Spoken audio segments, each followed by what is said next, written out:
these signals to every cell, but no one teaches you this. Our education is for the outside. Mathematics, geography, history, all for the world out there. No one tells you that you can speak to your blood with awareness, with care, with presence. No one tells you that your body is listening. Because you do not know this, you keep repeating old patterns, old fears, old tension, and your cells repeat them too. You are trapping your biology in the history of your psychology. I want to show you another way, a simple way, a loving way, a way that brings light back into the body and peace back into the heart. And once you understand this, everything changes. Your breath changes, your energy changes, your life begins to feel new again. In this talk, I will take you step by step into the art of speaking to your blood. I will show you how your thoughts enter your body, how your cells react to your emotions, how your voice shapes your inner world. We will explore how silence changes your chemistry, how intention changes your energy, and how love can shift the very structure of your cells. You will see why fear weakens the body and why awareness strengthens it. You will learn how to talk to your blood in a way that brings healing, clarity, and deep calm. And later, deeper into this journey, I will share something few people know. A simple inner practice that can transform the body from the inside out.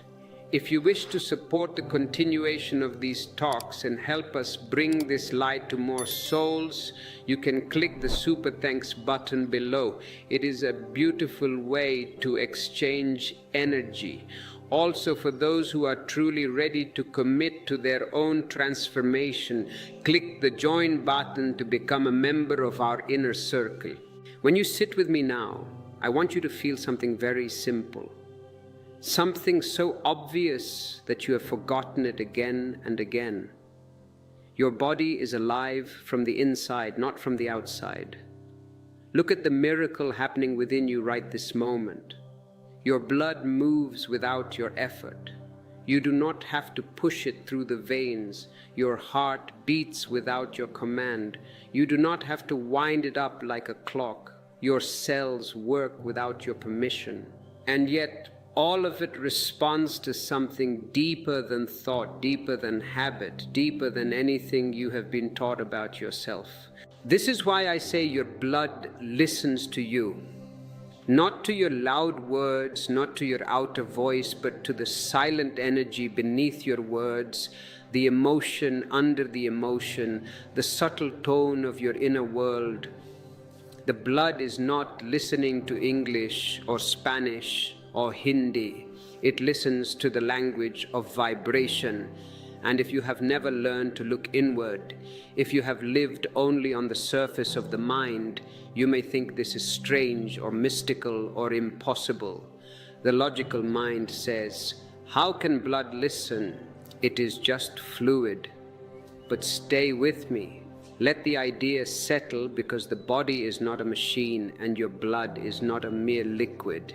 It is life-carrying intelligence far older than your thoughts. Your blood is the river of life that has been flowing for millions of years. It carries the wisdom of survival, of healing, of regeneration. When you understand that your inner state speaks constantly to every cell, you begin to understand why you feel tired when your mind is heavy. Have you noticed? When you are depressed, your legs feel heavy. When you are excited, you feel weightless. Why? Because the chemistry changes instantly. You begin to understand why you feel weak when your heart is afraid, why the body breaks when the inner world is stressed, why sickness blooms when the inner voice becomes harsh. Here is something most people never see. Your thoughts are not trapped inside your head. You think your skull is a cage and your thoughts are birds flying only inside that cage. No, they travel, they sink, they spread. Every thought changes your breath. Watch it. Close your eyes and think of an enemy. Immediately the breath changes. It becomes short, jagged, chaotic. Now think of a lover or a sunrise. Immediately the breath deepens, relaxes, becomes musical, and every breath changes the chemistry of the blood. And that chemistry becomes the message your cells receive. A single moment of fear becomes a wave of stress hormones. A single moment of gentleness becomes a wave of healing chemicals. You are the pharmacist of your own body. Every moment you are prescribing chemicals to your cells. A single moment of anger tightens your chest, your pulse, your entire vascular system. A moment of love softens everything. So the blood listens whether you know it or not. It does not wait for you to be aware. Ignorance is not protection. If you live without awareness, the messages you send inward are wild, chaotic, confused. One moment you are harsh, one moment you are afraid, one moment you are lost in old memories, one moment you are stressed over the future. Imagine a garden tended by a gardener who keeps changing the soil. Sweet one day, toxic the next, forgotten for weeks at a time. The garden grows, but it struggles, it twists, it suffers. Your blood is that garden.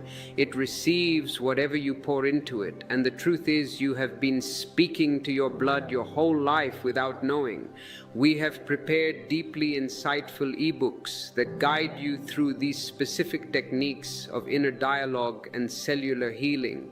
If you wish to take this practice into your daily life, check the link in the description to purchase our ebooks. They are designed to be your companions in this transformation.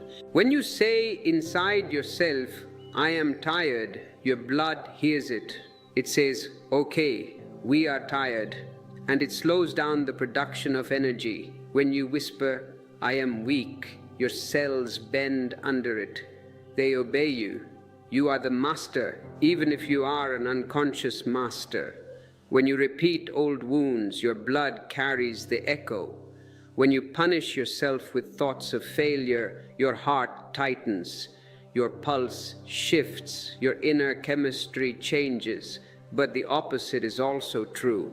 And this is what gives me joy to share with you. When you speak to your blood with kindness, it softens.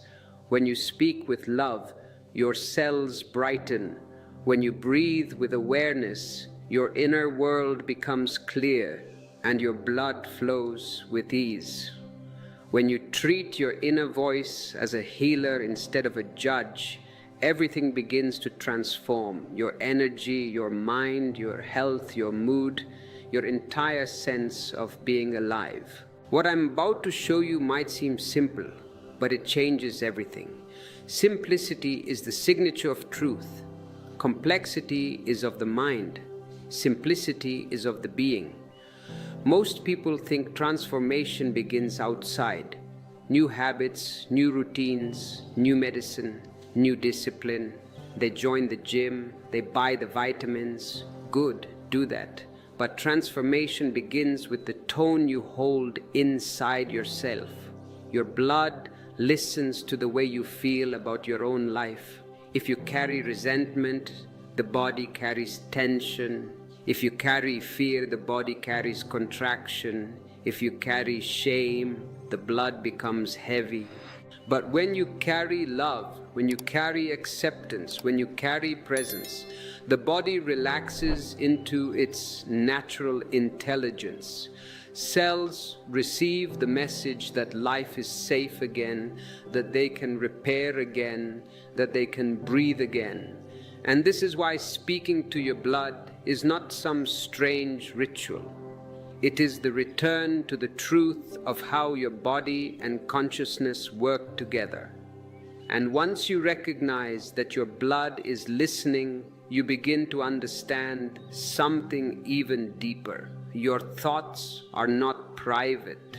They echo through your whole being. You may tell the world you are fine. You may smile. You may pretend you are a great actor. But your blood knows the truth.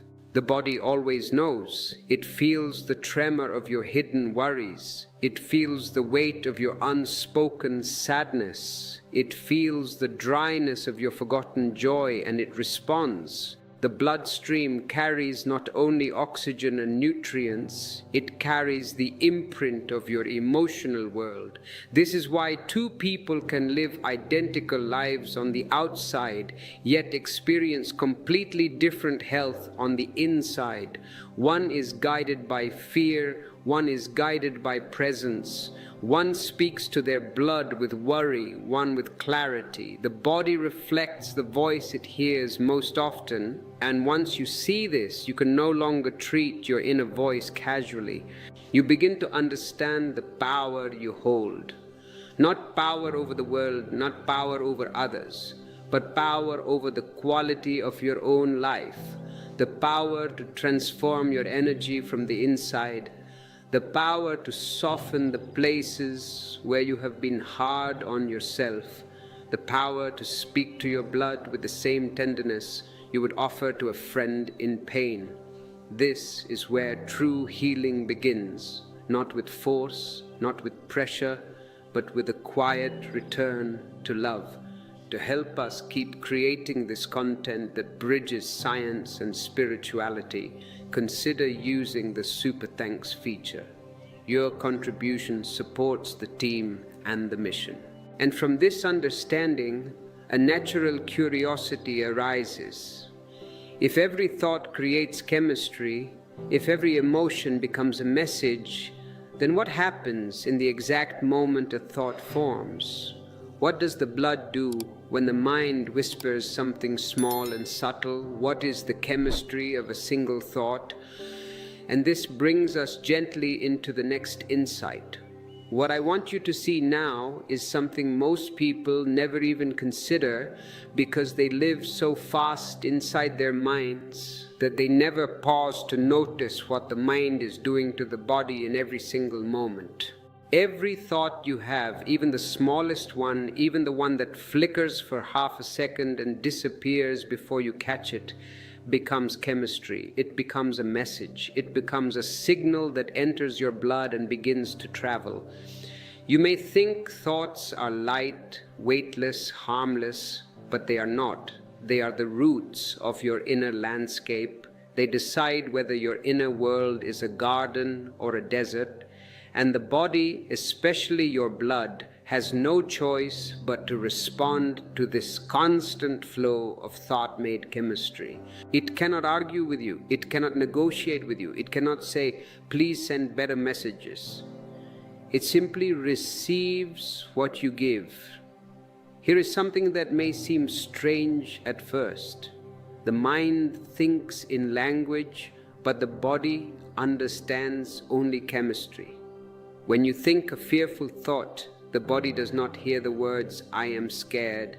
The body receives the instruction through stress hormones released into the blood. The moment fear arises, even in the smallest whisper, your adrenal glands respond, your heartbeat changes, your breath becomes shallow, and your blood becomes charged with the chemistry of survival.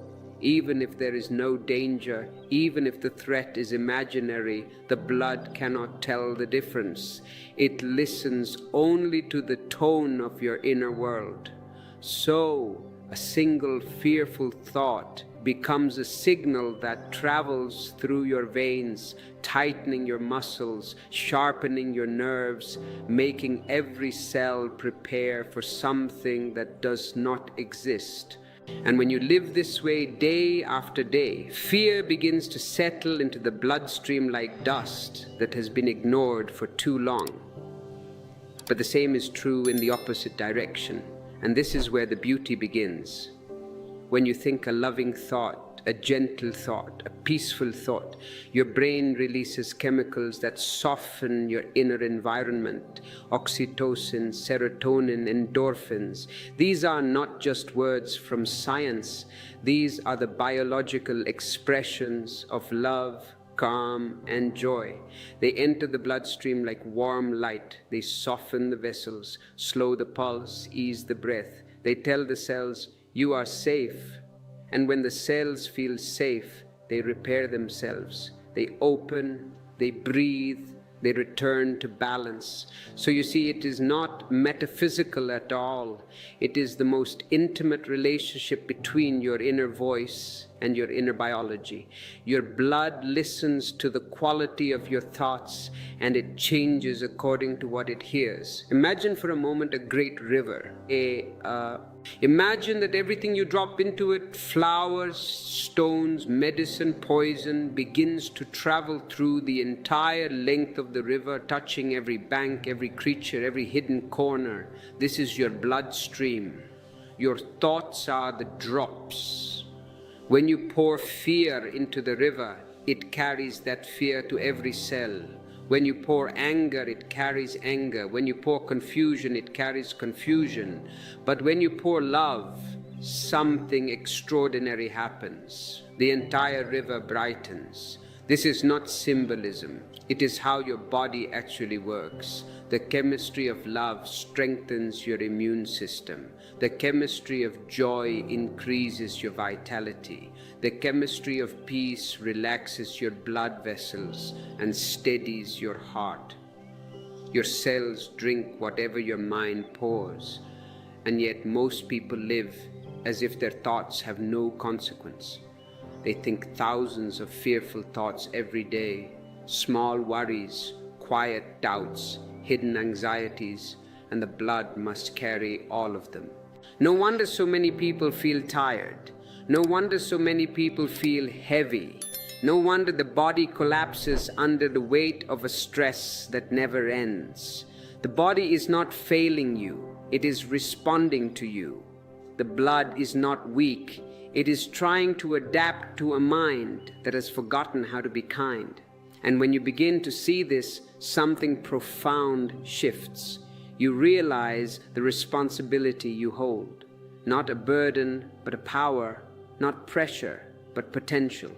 You realize that healing begins with a single moment of awareness. When you stop letting unconscious thoughts poison your inner river, and you begin to pour clarity, presence, gentleness. What I am telling you is not theory. It is a lived experience available to anyone who pauses long enough to feel it. If you are finding value in this, if you are feeling the truth of this river within you, please share this video with someone you love. Transformation multiplies when it is shared. And if you have not yet, click subscribe to walk this path with us. The next time you have a fearful thought, notice your breath, notice your pulse, notice how your chest tightens. This is the chemistry of thought becoming the chemistry of blood. And the next time you think something loving, something kind, something gentle, notice how your body softens almost instantly. This is not imagination. This is biology responding to consciousness. You do not need faith. You need attention. When you speak inside yourself with respect, your blood relaxes. When you speak with warmth, your cells brighten. When you speak with presence, your whole being begins to settle into harmony. And when you truly grasp this, that every thought travels into the bloodstream, that every emotion becomes chemistry, you begin to ask the natural next question. If this is what happens with thoughts, then what happens with the thoughts you do not even hear? What about the subtle whispers, the quiet judgments, the hidden self-criticism that you have carried for years? What do those unspoken messages do to your blood, to your cells, to your very life? This opens the door to the next understanding. Now that you've begun to see how every thought becomes chemistry, I want to take you even deeper. Because the real transformation does not begin with the loud thoughts you notice, but with the quiet ones you never hear. The mind whispers all day long, tiny judgments, soft doubts, silent fears that pass so quickly you cannot catch them. yet each one becomes a message carried through your bloodstream. The body is far more sensitive than you imagine. It does not wait for a thought to become loud before responding.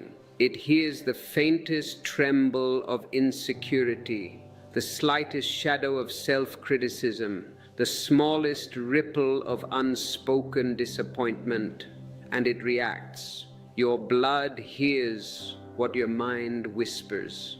Your cells respond to what you never say aloud. And because you have lived for years without listening inwardly, your body has been obeying instructions you never meant to give. Here is something most people never understand.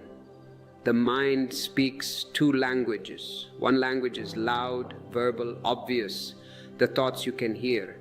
But beneath that is another language, soft and energetic, made of tone, intention, and feeling. This second language is the one the body listens to. When you say to yourself, "I'm fine," but inside you feel fear, the body responds to the fear, not the words. When you tell yourself, "I'm strong," but inside you whisper, "I'm not enough," the blood carries the whisper, not the affirmation. The body is honest. It listens to truth, not to what the mind pretends. This is why so many people struggle with change. They speak positively with their mouths while whispering fear inside, and the whisper wins every time. Imagine a child learning from a parent's tone. The parent may say everything is okay, but if their voice shakes, if their face is tense, if their heart is unsettled, the child feels the fear. The child reacts not to the words, but to the vibration beneath the words. Your cells are like that child. They react to the feeling beneath the thought. They react to the inner voice beneath the spoken voice. When your inner whisper is harsh, your cells contract.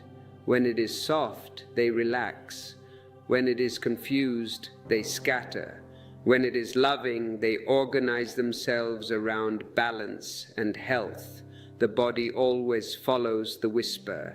And because these whispers are subtle, because they operate beneath conscious awareness, most people have lived their entire lives under the influence of messages they never meant to send. They wonder why their energy feels heavy even when they speak positively. They wonder why their body remains stressed even on peaceful days.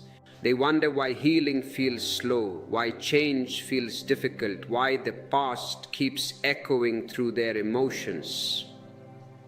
It is because the whisper has never changed. The loud thoughts change, the outer words change, the affirmations change, but the whisper still says, "Be careful, something is wrong, you're not safe, you're not enough, stay guarded."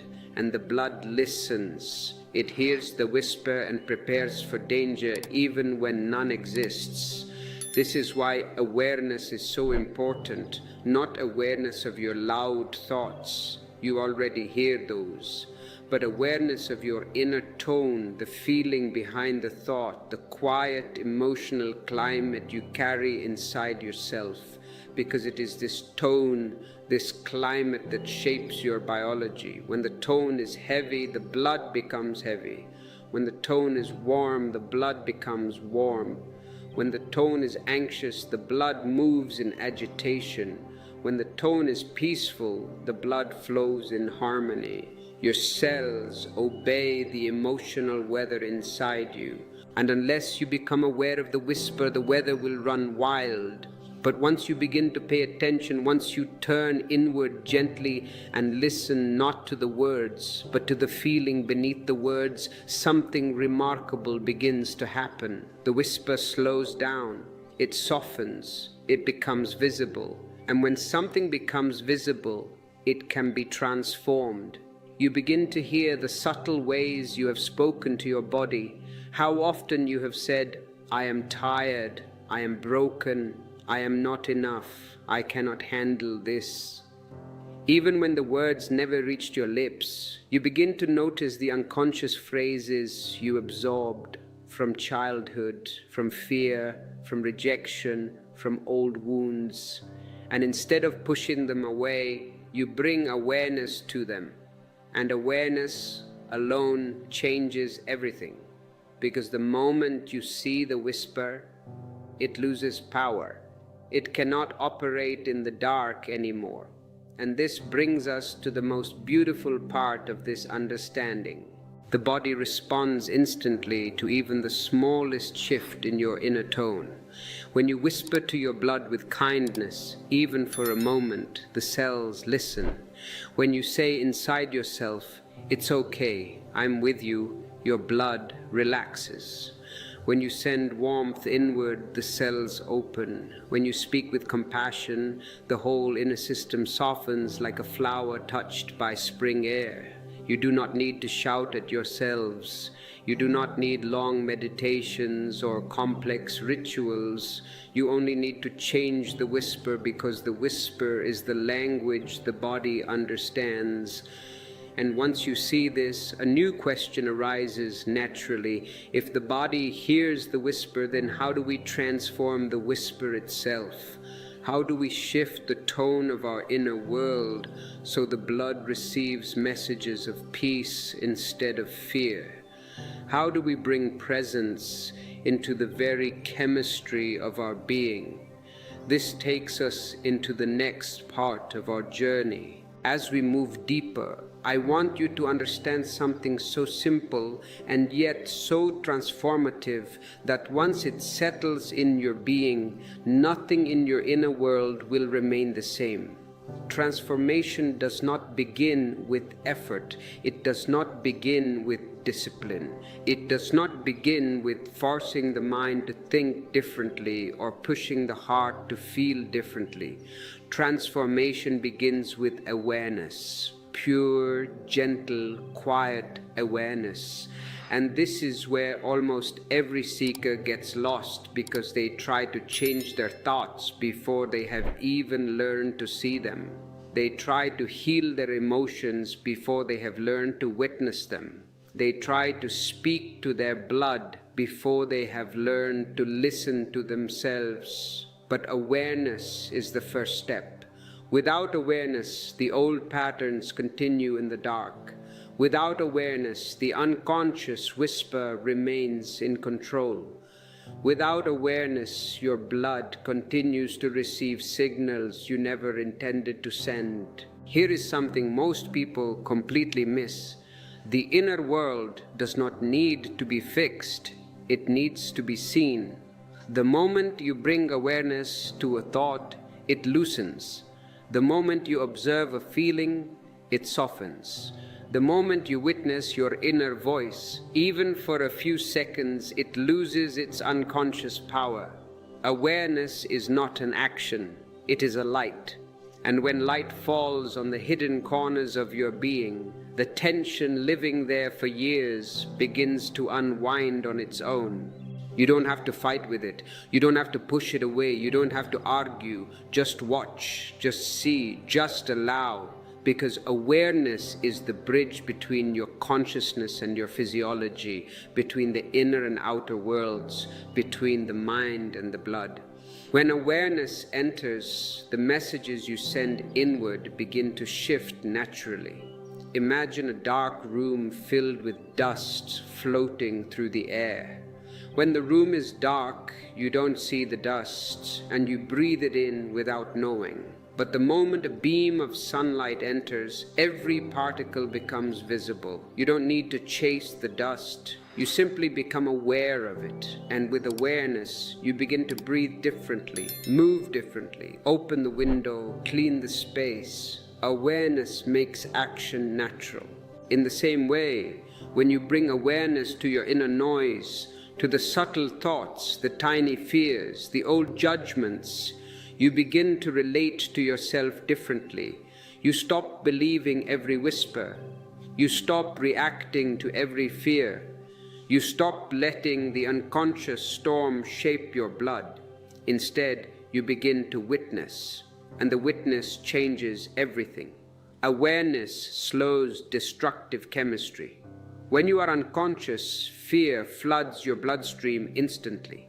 But the moment you observe fear, not push it away, not suppress it, just observe it, it begins to lose its grip. The body stops reacting in survival mode. The pulse softens, the breath deepens, the blood stops carrying stress hormones with the same intensity. And the miracle is that this happens without force. Awareness alone interrupts the old pattern.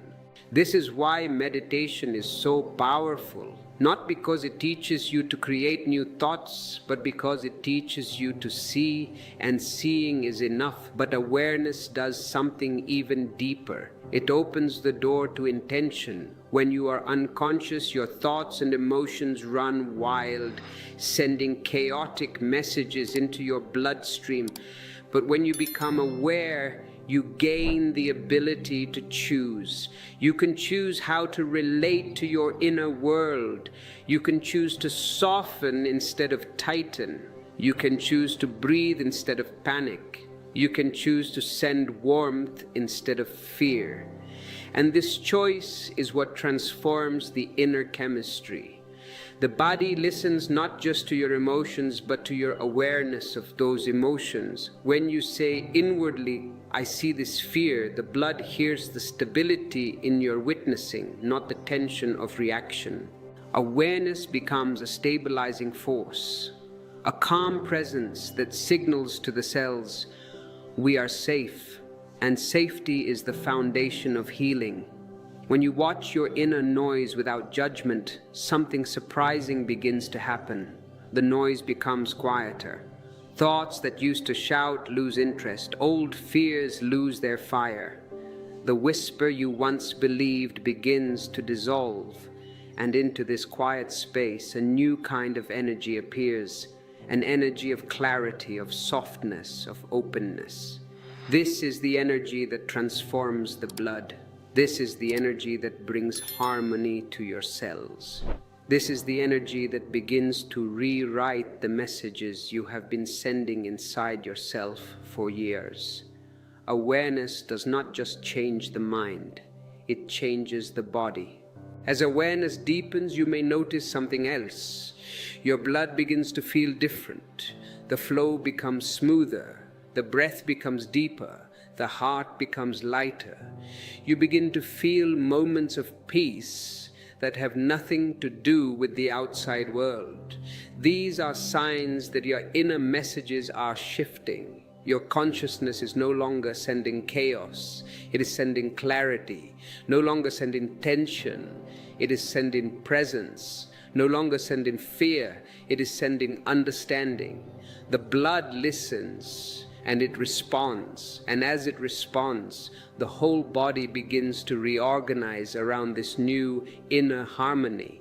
Now that awareness has opened the door, the next question becomes, how do we use this presence to shift the very language of the inner world? How do we let awareness guide the tone of our thoughts, the rhythm of our emotions, the whispers that shape our blood? If you are feeling a shift in your own awareness as you listen, I invite you to click the like button. It is a small action, but it signals to the universe that you are ready for this change. And do not forget to subscribe so you do not miss the deeper unfoldings of these teachings. This takes us deeper into the heart of transformation.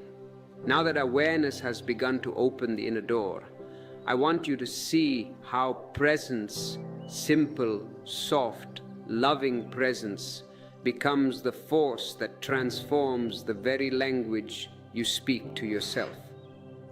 Awareness is the seeing, presence is the holding. Awareness shows you the pattern, presence melts it. Awareness reveals the whisper, presence changes its tone. And this is where the real shift begins, because presence is not something you create through effort. It is something that appears the moment you stop fighting with your inner world. presence is the natural fragrance of a mind at rest, a heart not defending itself, a being willing to sit with what is. And when presence enters, the tone of your inner language changes without force, without pressure, without trying to be different. Here is something most people never understand. The body does not need you to think differently. It needs you to be differently. And presence is the state of being in which your cells can relax, in which your blood can flow freely, in which your nervous system can return to its natural rhythm. When you bring presence to a painful thought, the thought softens. When you bring presence to an old fear, the fear loses its claws. When you bring presence to your tension, the tension unwinds, not because you pushed it away, but because you allowed it to be held. Presence is the quiet medicine your inner world has been waiting for. And as this medicine enters, the messages your blood receives begin to shift from frantic signals of survival to gentle signals of safety. Imagine clouds covering a sunrise. The light is already there, but the sky seems dark because the clouds are thick. You cannot push the clouds away. You cannot fight them, but if you wait, if you remain open, if you let the sky move on its own, the clouds drift and the light appears without your effort. Presence works the same way. When you sit with yourself without judgment, without fear, without running, the inner clouds begin to part. The thoughts that used to overwhelm you lose their urgency. The emotions that felt too heavy become manageable. The whisper of self-criticism softens into a whisper of clarity. And this shift in inner climate becomes the new message your blood carries. Presence reshapes your physiology in ways you can feel almost immediately. When you enter a state of presence, even for a few breaths, your heart rate slows, your breath deepens, your muscles release their grip, your blood vessels relax and widen, your brain begins to release chemicals associated with calm and connection. This is not imagination, this is biology responding to consciousness. The body listens to presence more deeply than it listens to thought, because presence comes from the body itself, not from the thinking mind. It is a return to your natural state, and when the body feels you returning to it, it trusts you again. It stops bracing, it stops tightening. It stops living in silent fear. Most people speak to themselves harshly because they are disconnected from presence. They think being strong means being hard. Being disciplined means being strict. Being spiritual means being perfect. But the blood does not respond to harshness. The cells do not heal under pressure. The inner world does not blossom under judgment. Presence is the opposite of pressure. It is softness without weakness. It is clarity without tension. It is strength without force. And when you speak to your blood from presence, the message becomes warm, steady, and healing. Even if the words themselves are few, the body hears the tone beneath the words, and presence has the tone of unconditional acceptance. Let me ask you something simple. Have you ever seen someone speak to a frightened animal? If they approach with anxiety, the animal retreats. If they approach with tension, the animal becomes more afraid. But if they approach with calm presence, the animal begins to trust. It senses the energy, not the words. Your body is the same. When you speak to your blood with fear, the cells contract. When you speak with frustration, the blood tightens. But when you speak with presence, even if you say nothing at all, the cells begin to open. They feel the difference. They feel the safety. They feel the love behind the silence. Presence transforms your inner language because it changes the place you are speaking from. A harsh thought spoken from the mind becomes a gentle observation when held in presence. A fear that once became a command becomes a feeling that can be met. The whisper that used to say, "I'm not safe," begins to say, "I'm here." And when the whisper changes, the body changes. The blood carries a new message, a message of stability, of softness, of connection. This is how presence becomes the foundation of healing, not by fighting with your thoughts, but by holding them gently, the same way a parent would hold a crying child, not to stop the tears, but to offer safety. If this message of gentle holding resonates with you, consider joining our community of supporters. Click the join button below. Your membership allows us to dive deeper into these subjects and create more resources for your journey. And when presence becomes your inner ground, something powerful begins to happen. The language of your inner world shifts from fear to love, from tension to ease, from judgment to understanding. You no longer speak to your blood like a commander giving orders. You speak like a friend offering comfort. You no longer send stress signals into your bloodstream. You send warmth. You no longer whisper self-doubt. You whisper reassurance. And the body responds instantly. The cells soften. The blood flows more freely. The entire system begins to reorganize around the feeling tone you now carry. And as presence becomes deeper, another realization begins to rise. Love is the most powerful language you can speak to your body. And it is through love, not effort, not control, not discipline, that the deepest transformation occurs.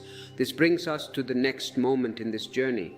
Now we enter the part where something truly beautiful begins to unfold. Because once awareness has softened your inner world and presence has begun to shift the tone of your thoughts, love can finally step in. Not the love you have been taught by society, not the love that depends on another person, not the love that comes and goes with mood or memory, but the quiet, warm, unconditional love that rises from your own being. This love is not an emotion, it is an energy. It is not something you do, it is something you allow. And when this love begins to move within you, your blood feels it instantly. The body recognizes love as its natural environment. Every cell relaxes into it as if remembering a forgotten language. And this is the key. Love melts inner resistance in a way nothing else can. Fear cannot do it. Discipline cannot do it. Positive thinking cannot do it. Only love has the softness and the strength to reach the places inside you that have been tense for years. Most people have never learned how powerful love is for their own inner life. They speak harshly to themselves. They judge themselves, they blame themselves, they push themselves, and they wonder why the body is tight, why the breath is shallow, why the heart feels heavy. They do not realize that the body responds not to the mind's idea of strength, but to the heart's quality of tenderness. When you bring love to your inner world, the whole physiology changes. The nervous system shifts from survival to safety. The blood vessels expand. The pulse becomes steady. The immune system strengthens. The hormones of healing flow more freely. Your entire biology listens to love because love signals you are safe. Now, safety is the foundation of transformation. Imagine a block of ice beneath the summer sun. You do not have to force it to melt. You do not have to break it or chip at it or speak to it harshly. You simply allow warmth to reach it and the ice dissolves into water on its own. The resistance inside you, the fear, the tension, the old wounds, works the same way. When you bring love inward, even for a moment, the frozen parts of your being begin to soften. The pain that once felt solid begins to move. The tension that once felt permanent begins to loosen. The walls you built around your heart begin to thin. Love does not fight resistance, it melts it. And when this melting begins, your blood carries the change to every cell. The love I am speaking about is very simple. It is the feeling of placing a gentle hand on your own inner life. It is the warmth of saying inwardly, "It's okay, I'm here with you." It is the softness of breathing into your own pain instead of running from it. It is the openness of letting your heart feel without fear. When you speak to your blood from this place, the tone becomes healing even before the words appear.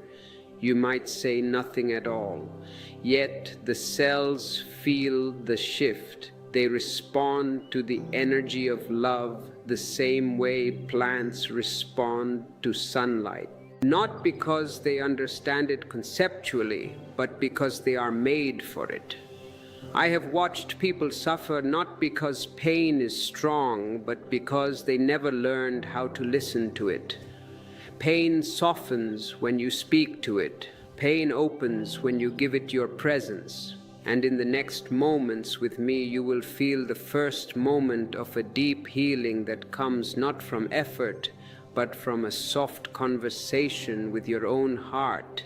In this message, I will show you how to heal your pain, not by running from it, not by fighting it, not by drowning it in effort, but by speaking to it with presence. You will see the gentle power that rises when you give your pain a voice and let it answer.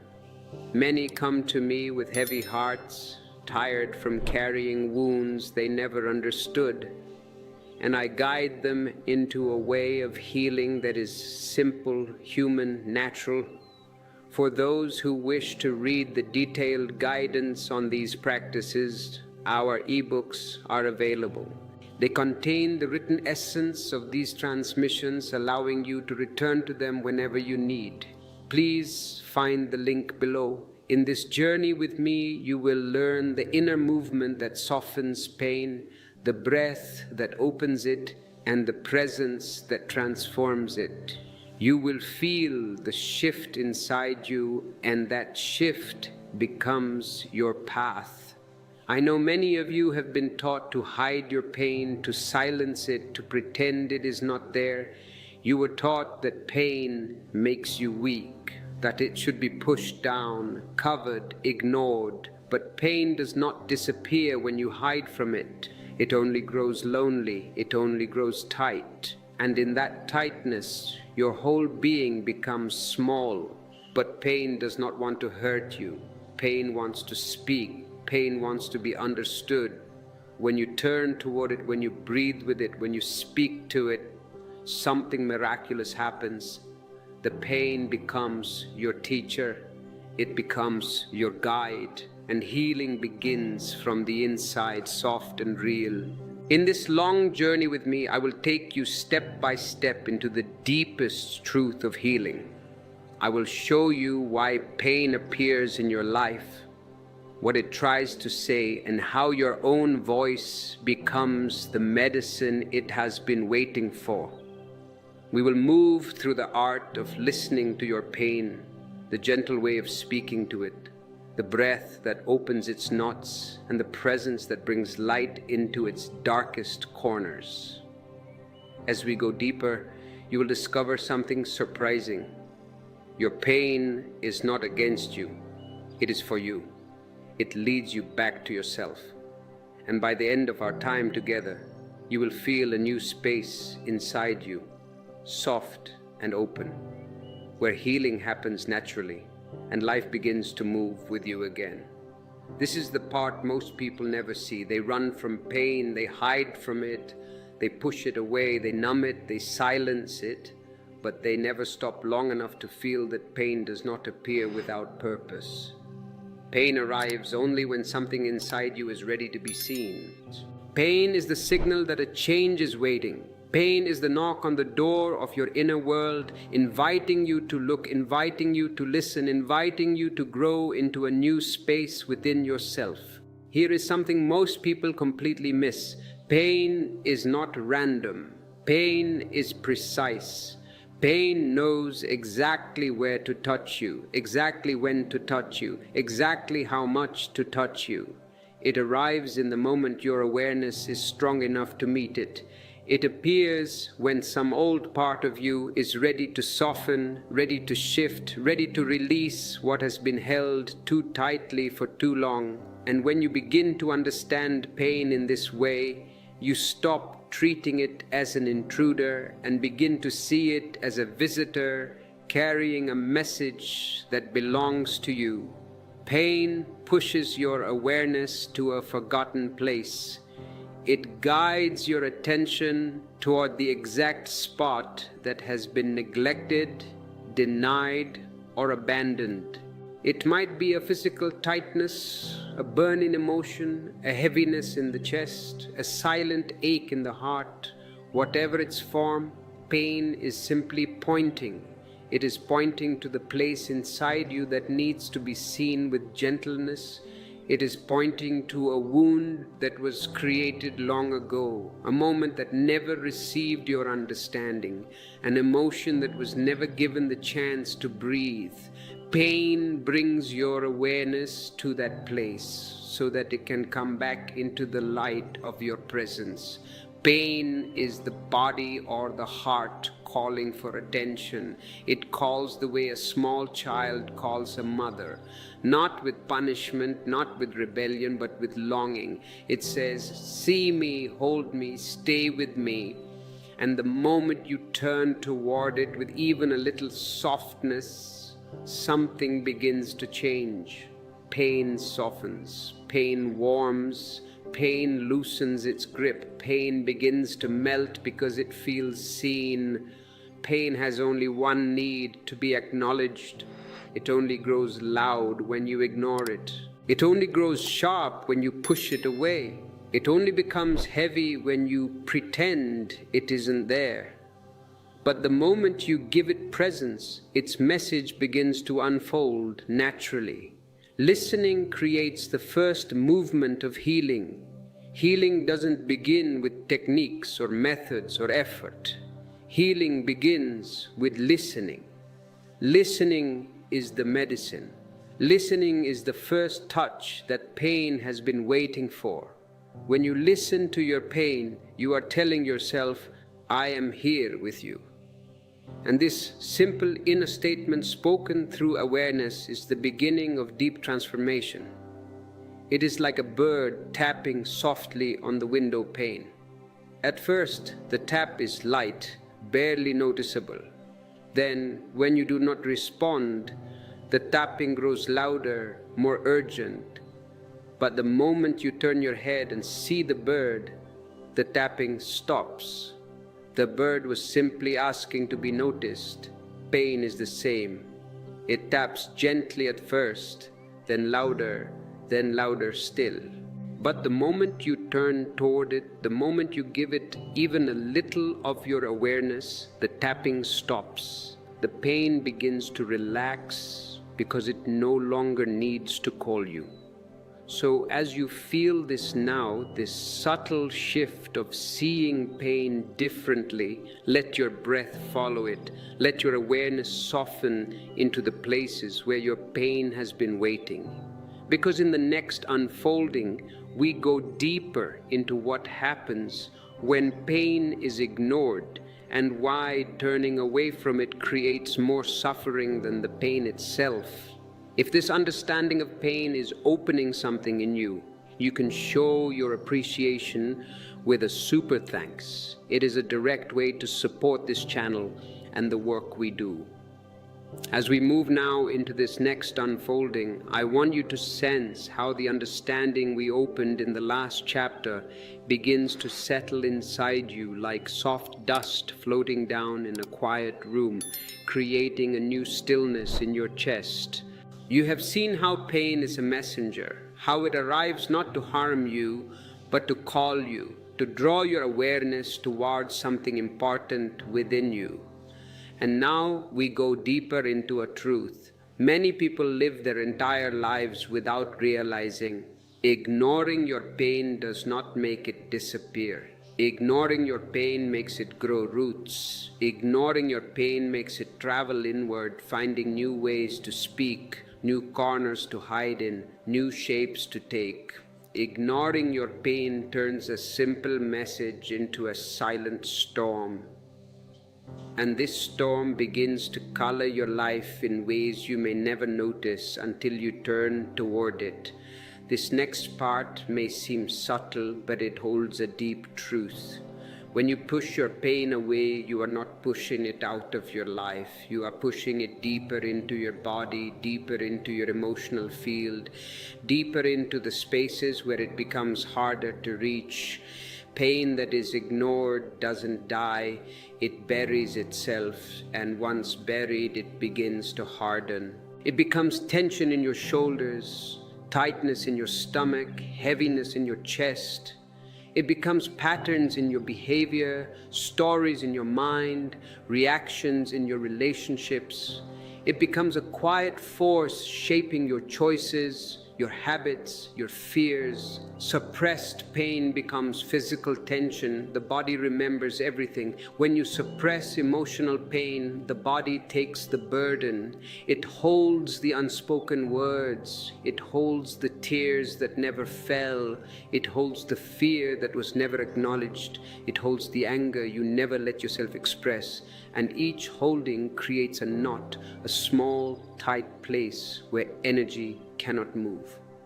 When enough knots form, the body begins to ache, the breath becomes shallow, the posture collapses, the body grows tired, and you may think you are tired from life, tired from work, tired from stress, but often you are tired from carrying the pain you would not speak to. Emotional pain, when ignored, becomes rigid patterns in your daily life. You repeat the same habits because the pain beneath them has not been touched.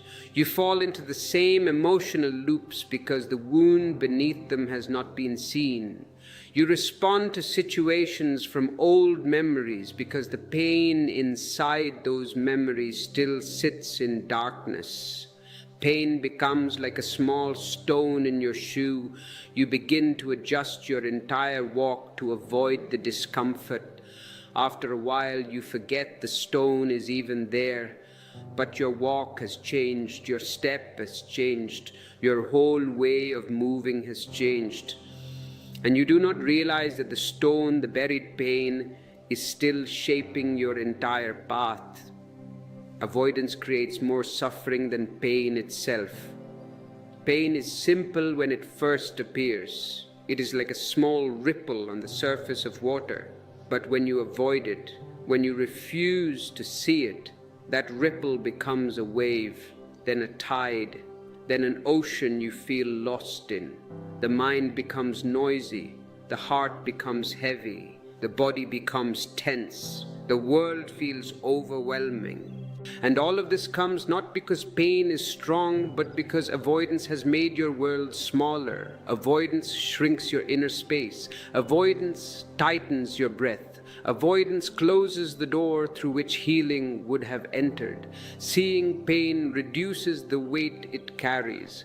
This is something so simple, yet it changes everything. Pain needs only one thing from you: to look at it. The moment you turn toward it with even the slightest openness, you will feel its weight begin to shift. You don't need to heal it instantly. You don't need to fix it. You don't need to analyze it. You only need to see it. Once seen, pain begins to unwind on its own, like a tight knot, slowly loosening under the warmth of your presence. Imagine a neglected garden. At first, it is only a few weeds, only a few tangled plants. But when you ignore it for weeks, for months, for years, the garden becomes wild. The vines grow thick, the branches twist, the flowers disappear beneath the weight of neglect. But the moment you walk into the garden, the moment you see what has happened, something begins to change. You take a single breath, you touch a single leaf, you pull a single weed, and the garden responds. It begins to open, it begins to breathe, it begins to find its shape again. Your pain is this garden. It does not need punishment, it does not need force, it needs your presence. So as we close this chapter, I want you to feel inside your own body the places where pain may have been buried, the places where tension lives, the places where heaviness sits quietly below your awareness. You do not need to dive into them. You only need to acknowledge that they are there. And in the next unfolding, I will show you how your voice, the soft, warm sound of your own presence, can begin to open these hidden places and bring healing to wounds you have carried for years. As we enter this next deep unfolding together, I want you to feel how everything we have opened so far begins to create a quiet readiness inside you. A soft inner space where the next truth can land without effort. You have seen the nature of pain. You have felt how it calls you, how it knocks, how it grows louder only when you turn away. You have understood how ignoring your pain does not silence it, but sends it deeper into the hidden corners of your being. And now, from this new awareness, we step into a sacred moment. The moment of your first true conversation with your pain. This is where healing begins to breathe. This is where the forgotten parts of you begin to awaken. This is where the hard layers start to melt. This is where the bridge is formed between you and your own wounded places. Not through force, not through willpower, but through the soft power of your own voice. Here is what most people never realize. The first words you speak to your pain carry the same energy as the first drop of rain on a long, dry field. The land has been waiting. The soil has been thirsty. The roots beneath the earth have been longing for nourishment. And when that first drop falls, something stirs, something drinks, something opens. Your pain is like this dry field. It is not against you. It is simply waiting for the moment when you will speak to it with warmth. It is waiting for the moment when you will acknowledge its presence, for the moment when you will let your voice touch it like rain touches the earth. So, speak slowly, speak gently, speak truthfully. Your pain has been holding its breath for years, sometimes for decades, waiting for the sound of your presence. It does not respond to force. It does not open under pressure. It does not soften because of some technique or method. Pain softens when it feels safe. Pain relaxes when it feels seen. Pain begins to melt when the tone of your voice carries the warmth of your being. And this warmth cannot be faked. It must come from a real place inside you. A place that has remembered how to sit with yourself without judgment. If you wish to deepen this practice of self-dialogue, our e-books provide a structured guide to these inner conversations. They are written to help you find the right words when your own voice feels lost. You can find them in the link below. Pain responds to warmth, not force. You cannot demand healing. You cannot command your pain to leave. You cannot fight the hurt into disappearing. These approaches only make pain hide deeper. But when you speak with softness, with slowness, with honesty, pain begins to lean toward you, the way a frightened animal leans slowly toward an outstretched hand. It listens. It relaxes, it opens because it recognizes something familiar in your tone, your own presence, your own truth, your own willingness to stay. The tone of your voice matters more than the words you choose. You can speak very simple words. You can whisper a single sentence. You can say something as gentle as, "I am here with you." These simple words carry an immense power when they rise from presence. Your pain is not evaluating your vocabulary.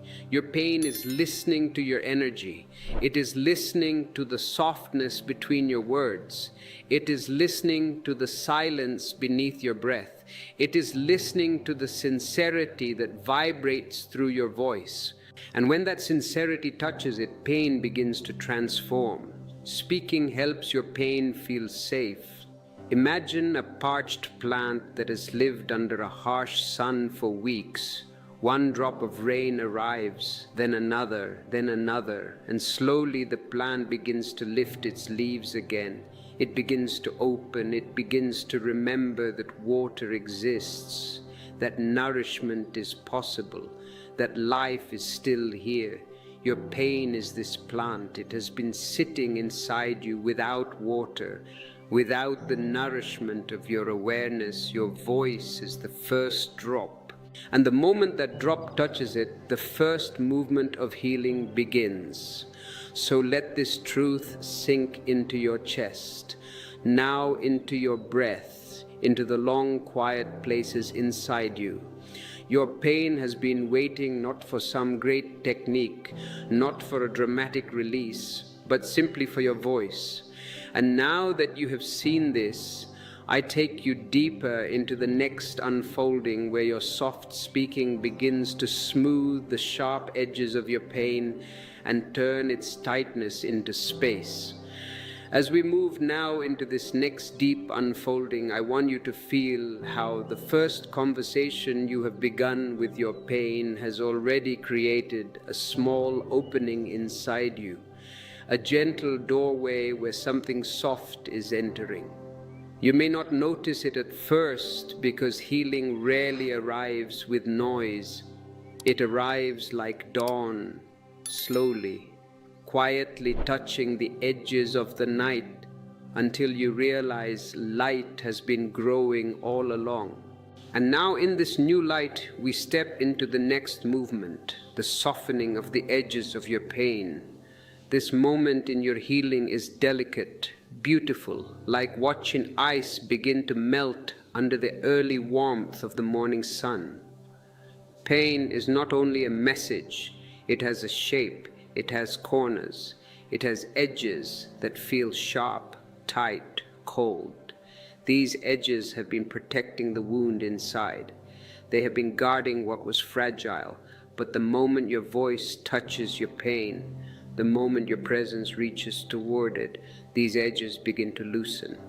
And now I will show you how your presence smooths them into something soft, something open, something ready to transform. Pain has edges because pain has been holding itself tight for a long time. When an emotion is not expressed, when a memory is not understood, when a hurt is not acknowledged, that energy contracts, it hardens, it freezes into shapes inside your body and your heart. These hard edges are not your true nature. They are simply the way pain has learned to survive when it has not been given your attention. But the moment you speak to your pain, the moment you offer it warmth, the moment your presence reaches toward it, these edges begin to change. They feel something they have not felt in a very long time, safety. And safety softens everything it touches. Warm words dissolve the harshness inside. When you speak with gentleness, your tone becomes like warm water flowing over a cold stone. At first the stone does not change. It remains cold, hard, familiar. But as the water continues to move, something begins to shift.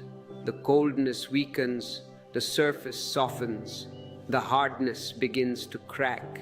And slowly the stone gives way to something smoother, something warmer, something more open. Your pain is this stone, and your warm voice, your gentle speaking, your patient presence is the water.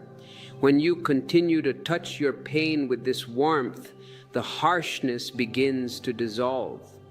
the sharp edges lose their power, and pain becomes something you can finally move toward without fear.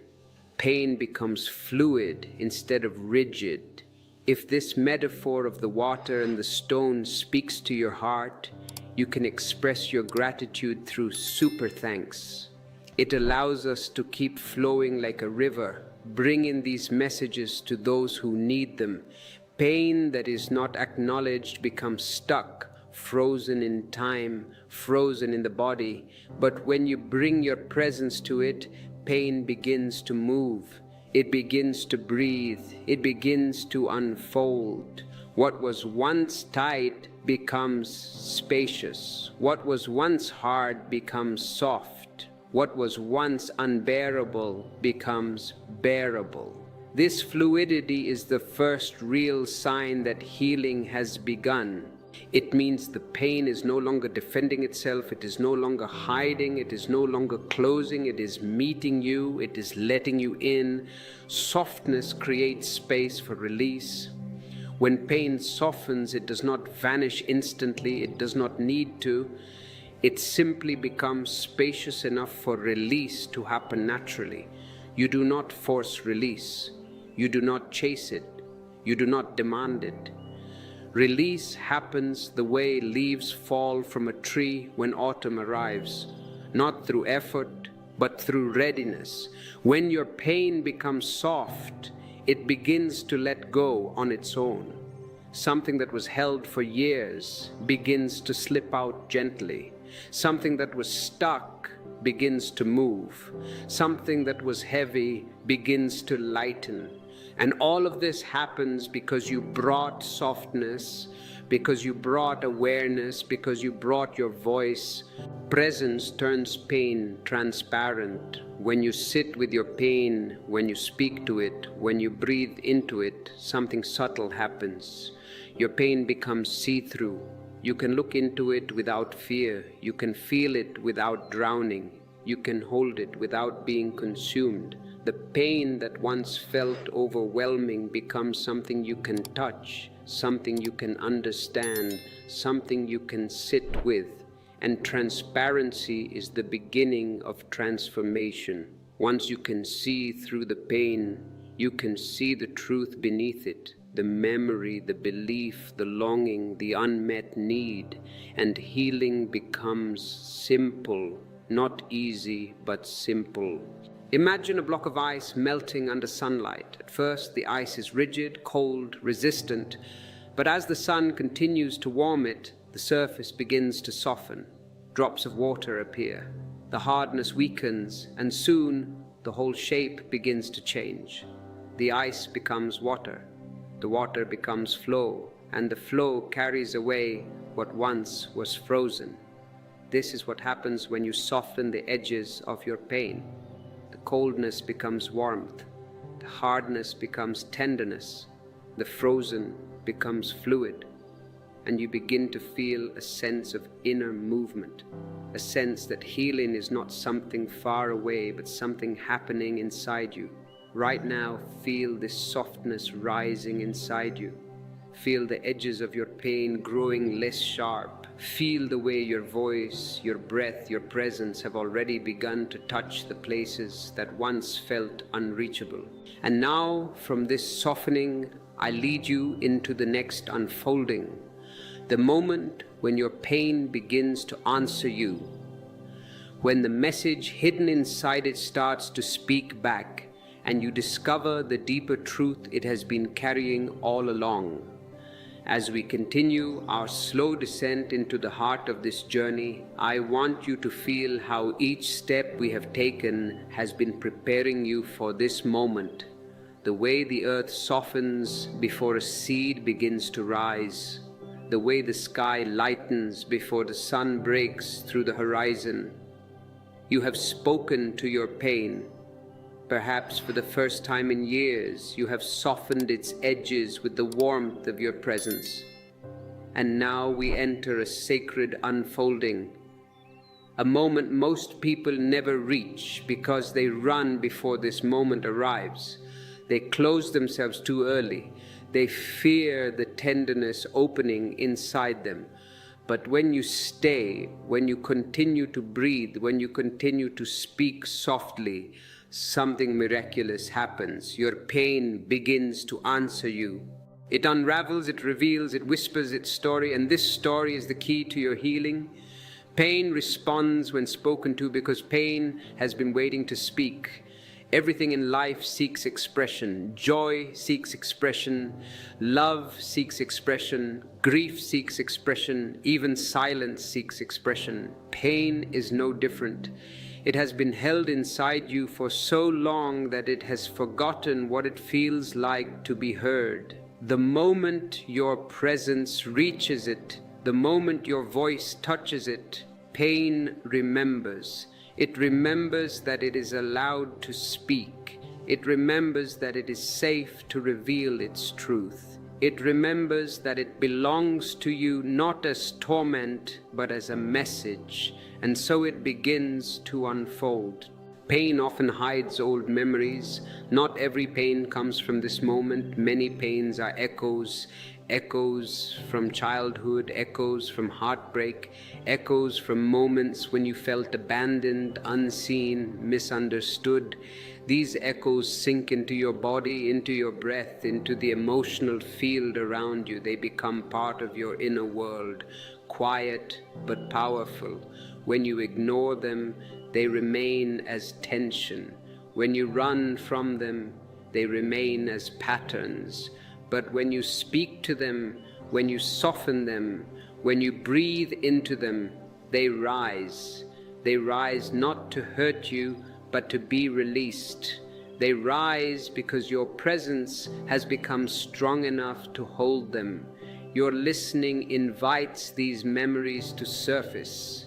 If you are ready to be part of a community that listens to these deeper truths, click the join button.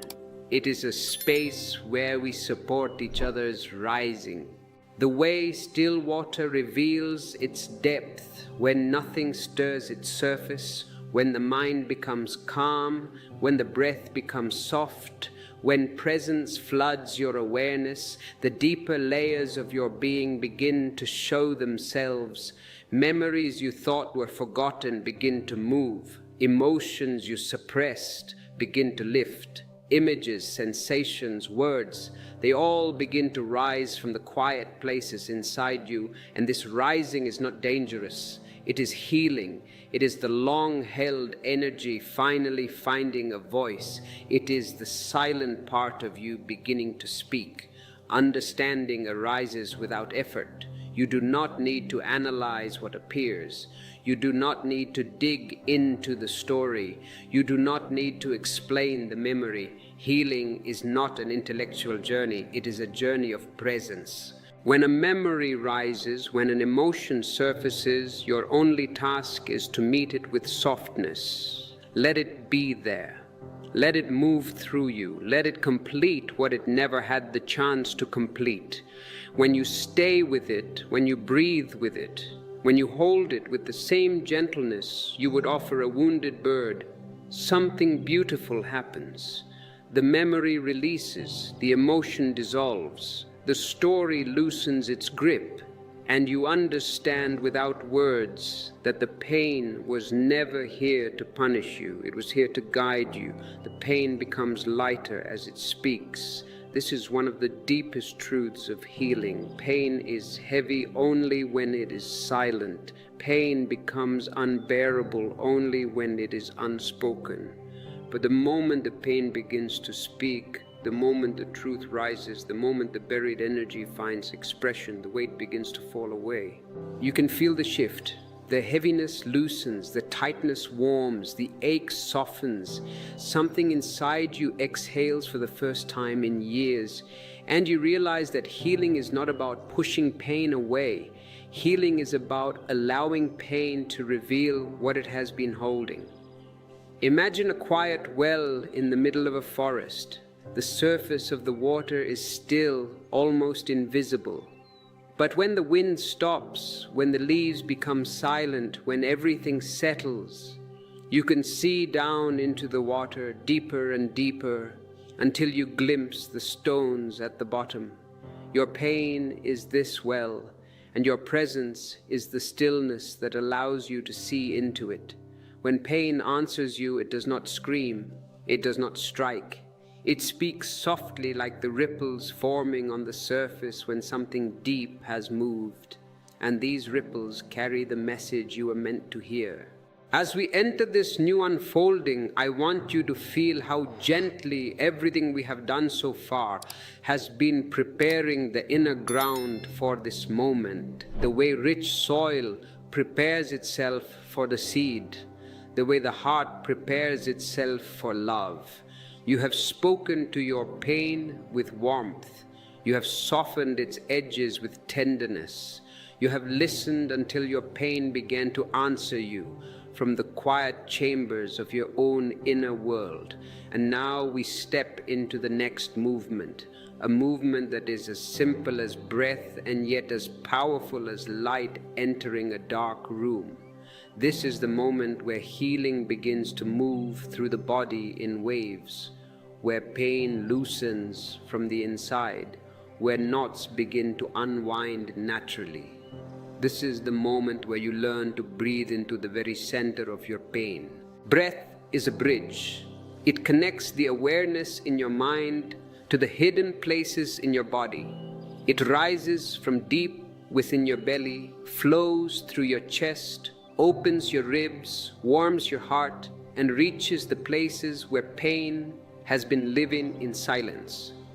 When you breathe with presence, breath becomes more than air. It becomes a touch, a movement, a messenger of your awareness. It becomes the gentle hand that reaches inward, the hand that says, I see you, the hand that says, I am here with you. Your pain feels this. Your pain responds to this, because breath carries life, and pain is simply the place inside you where life has not moved freely for a long time. Every pain has a center. It might be a tightness behind your ribs, a heaviness in your chest, a knot in your stomach, a burning in your throat, an ache in your heart.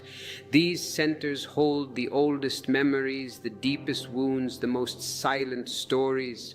Pain gathers at the center the way a storm gathers its power.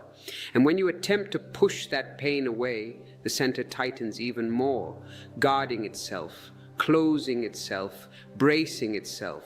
But when you breathe into the center slowly, gently, without force, something begins to shift. The center softens, the storm loosens, the hardness opens. So begin by locating the exact point of tightness. Do not search with effort.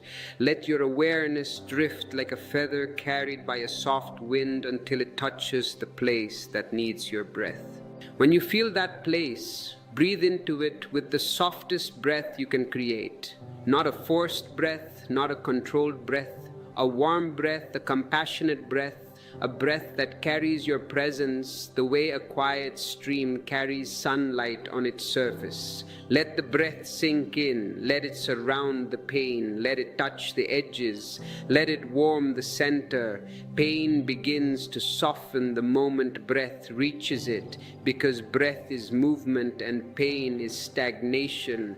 Breath is warmth and pain is coldness. Breath is expansion and pain is contraction.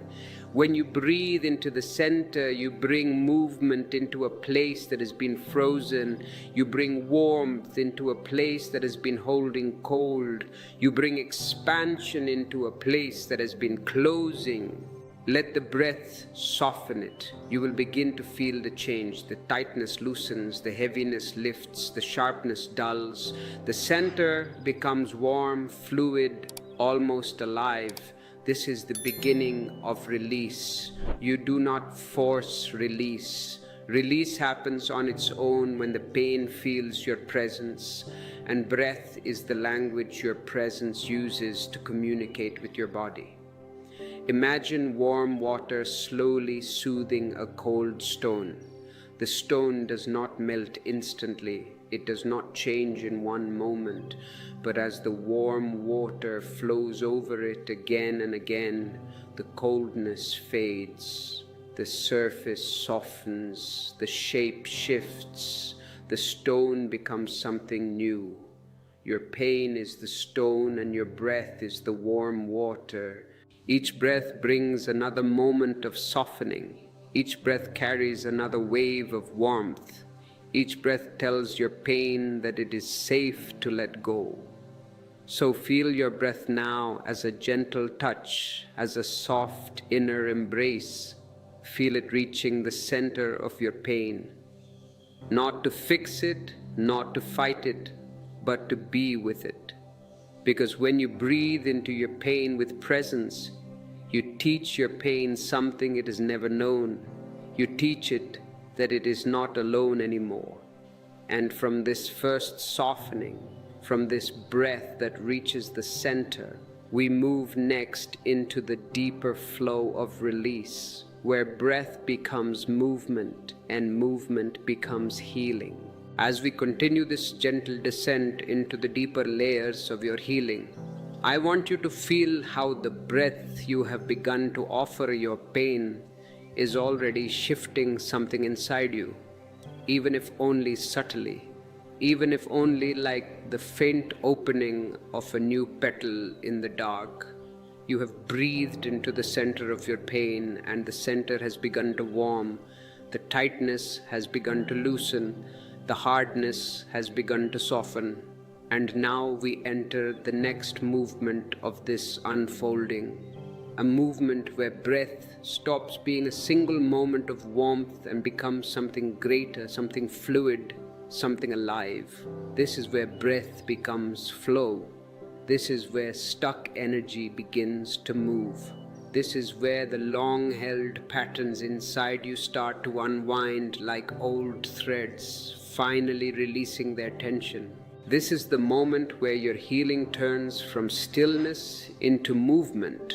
Breath turns stuck energy into flow. Pain is stagnation. Pain is energy that has stopped moving, energy that has collapsed into itself, energy that has been frozen around an emotion or memory. When you breathe into pain, the breath touches the frozen energy and begins to warm it. But warming is only the beginning. When breath continues to come, when presence continues to touch the pain, the frozen energy begins to move. The contraction turns into expansion. The heaviness turns into lightness. The stillness turns into flow. And flow is the essence of healing. Healing does not happen in rigidity. Healing happens when the inner world begins to move again. Movement replaces stagnation. In the beginning, the movement may feel like a small tremble, a slight shift, a soft wave rising from deep within your body. It may feel like warmth spreading outward from the center of your pain. It may feel like a gentle stirring inside your chest or belly. Do not try to control it. Do not try to direct it. This movement is wise. It knows where to go. It knows what to release. It knows what to touch. Your task is not to force the movement, but to allow it to happen. When you relax into your breath, when you let the breath guide you, the movement grows stronger. It rises in waves. It expands into your ribs. It travels along your spine. It opens the muscles that have been holding stress for years. It unravels knots you did not even know were there. This movement is your body remembering how to heal. Breath unwinds emotional knots. Emotional pain becomes physical. The body holds memories. The body holds unprocessed experiences. The body holds every moment you ever silenced yourself, every moment you swallowed your truth, every moment you kept quiet when your heart wanted to scream, every moment you held back tears to appear strong. And each of these moments created a knot in your energy system, a knot in your muscles, a knot in your breath. These knots disturb the natural flow of your blood. They block the natural intelligence of your cells. They create pockets of darkness where life cannot enter fully. But when breath becomes flow, these knots begin to untie themselves. You do not have to know which memory is being released. You do not have to know which year the knot was formed. You do not have to analyze the history of your tension. The breath is intelligent enough to do the work without your mind's interference. As the breath flows through the knot, the energy trapped inside is released back into your system. You might feel a sudden deep sigh. You might feel a tear roll down your cheek without sadness. You might feel a sudden lightness in your shoulders. These are the signs of unwinding. These are the signs that the past is leaving your body. If you are feeling this release, if you are feeling the lightness of letting go, consider clicking the like button. It is a way to affirm to yourself that you are ready for this new lightness. And as the knots untie, the blood rushes back into places that were dry. The cells that were starving for oxygen finally receive it. The tissues that were rigid finally soften. This is the biological reality of healing. It is the return of flow to the places that had forgotten it. When flow returns, life returns. When flow returns, joy returns. Joy is not something you find. Joy is what remains when the stagnation is gone. Joy is the natural movement of life when it is not blocked by old pain. So let your breath be the river that washes away the blocks. Let your breath be the current that carries away the debris. Let your breath be the force that restores the rhythm of your being. And as you allow this flow, you will discover something profound. You will discover that your body is not a solid object. It is a process. It is a river of energy, constantly changing, constantly renewing, constantly responding to your presence. And in this river, nothing is permanent. Not your pain, not your fear, not your illness. Everything can change. Everything can move. Everything can heal. It only requires your willingness to let the river flow. Most people are afraid of the river. They are afraid of letting go. They hold on to their tension because it feels familiar. They hold on to their pain because it defines them. They hold on to their rigidity because they think it keeps them safe. But safety is not in holding on. Safety is in flowing. A stick in the river that resists the current will eventually break, but a leaf that surrenders to the current moves effortlessly. Be the leaf. Let your breath carry you. Let your trust carry you. Let your body's wisdom carry you. And now, as the flow deepens, we move toward the specific places where pain likes to hide. The belly, the heart, the throat. These are the sacred chambers of your inner world, and each one holds a different kind of energy. Each one holds a different kind of story. The belly holds your fear and your power. It is the place where you digest not only food, but life itself. When you cannot digest an experience, it sits in your belly as heaviness. It sits there as anxiety. It sits there as a knot that refuses to open.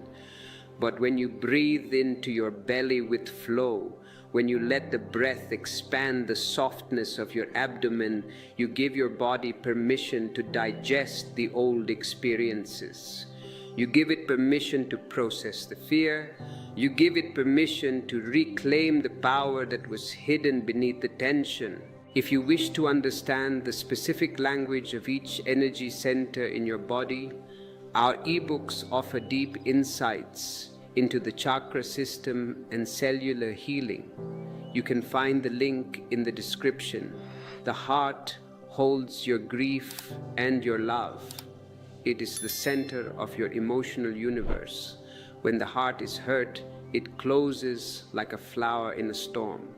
It builds a wall to protect its tenderness, and this wall becomes tightness in your chest. It becomes a shallow breath. It becomes a sense of separation from the world. But when you breathe into your heart with flow, the wall begins to dissolve. The flower begins to trust the sky again.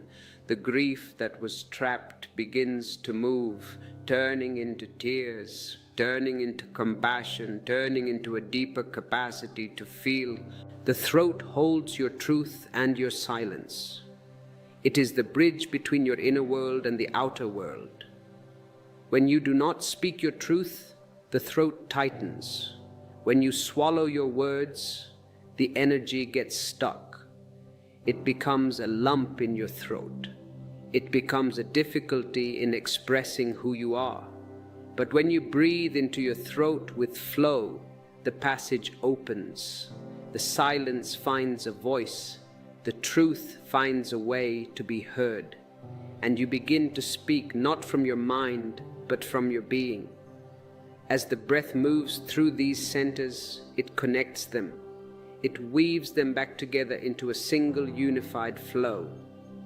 You stop being a collection of fragmented parts and become a whole being again. This wholeness is health. This wholeness is holiness. And in this wholeness, your blood finds its perfect rhythm. It carries the message of unity to every cell. It tells the liver, the lungs, the brain, the skin, that they are all part of one magnificent dance. And the cells rejoice in this unity.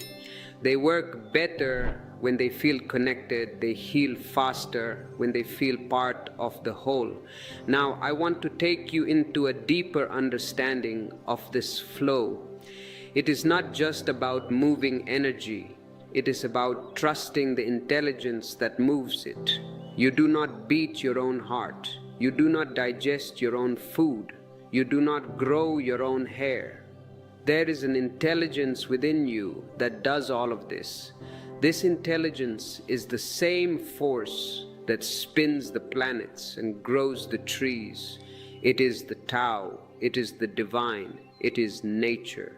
When you allow flow, you are surrendering to this intelligence. You are saying, I trust you to heal me. I trust you to know what needs to be done. This surrender is the ultimate act of healing. It is the moment you stop trying to be the doctor and start being the patient.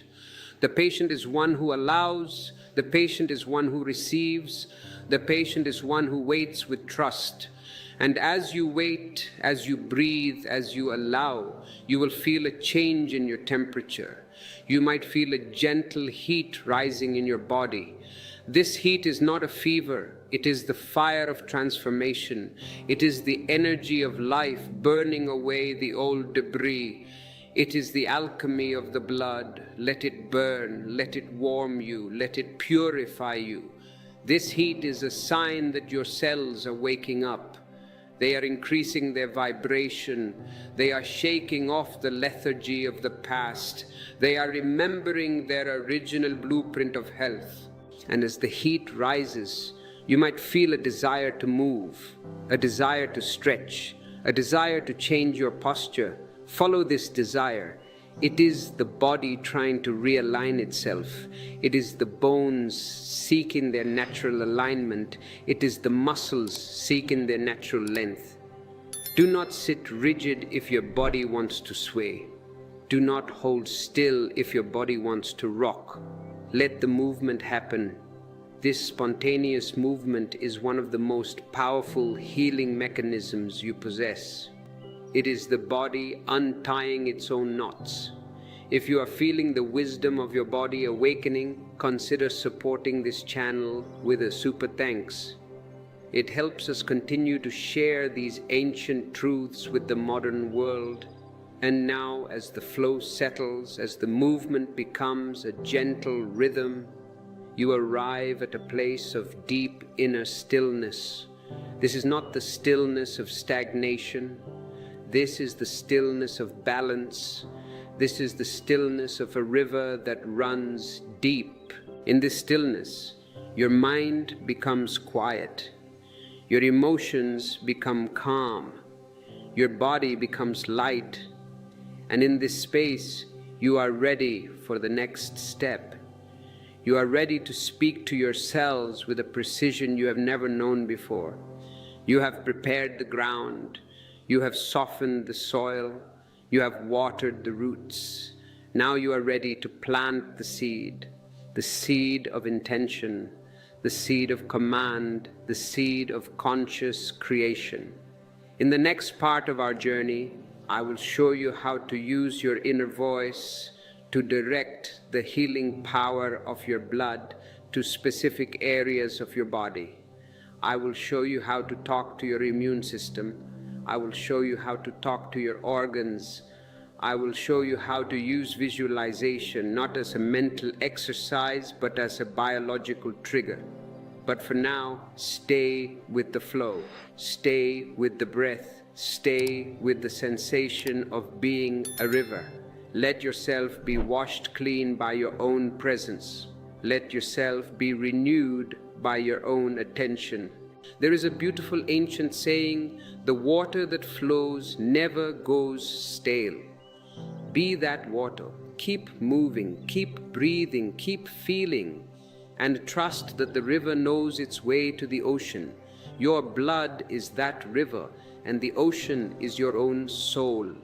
The journey of healing is simply the river returning to the ocean. It is the return of the part to the whole.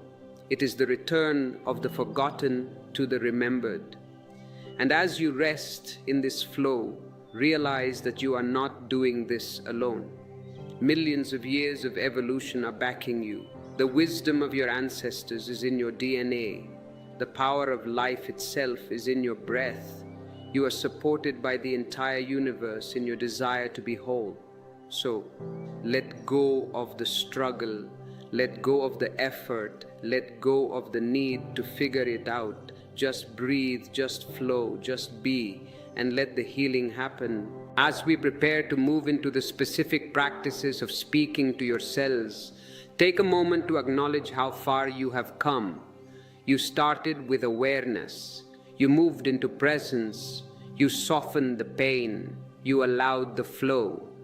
You have already changed the chemistry of your body. You have already shifted the signal. You have already begun the transformation.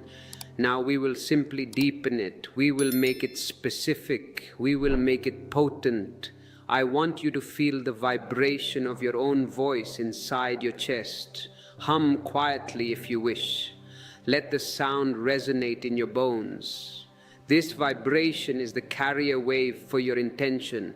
It is the bridge between your thought and your matter. Sound is powerful. Sound rearranges matter. When you speak to your blood, you are using sound to rearrange your biology.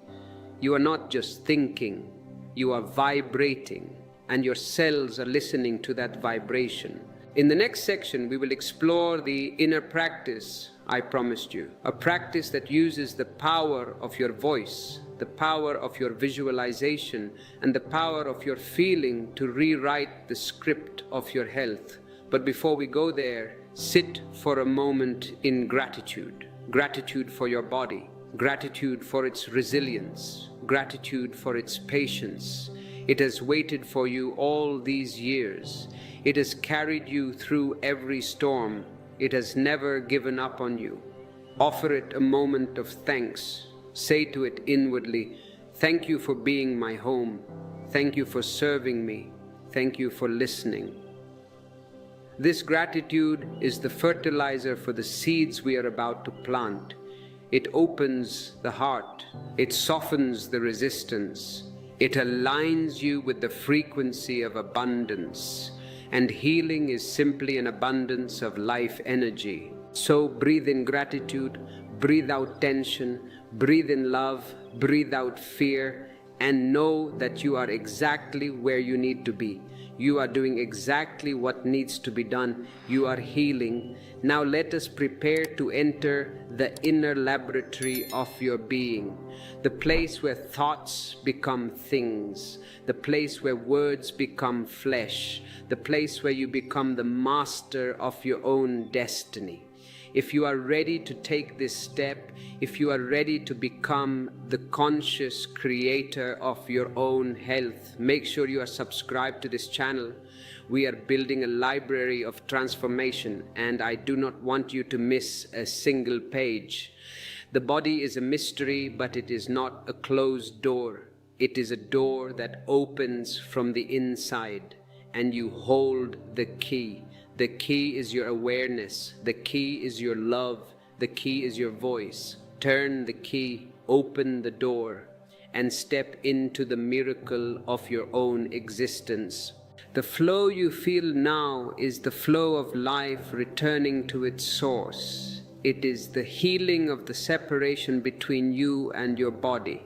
For too long you have lived as if you were a ghost in a machine, but you are not a ghost, and your body is not a machine.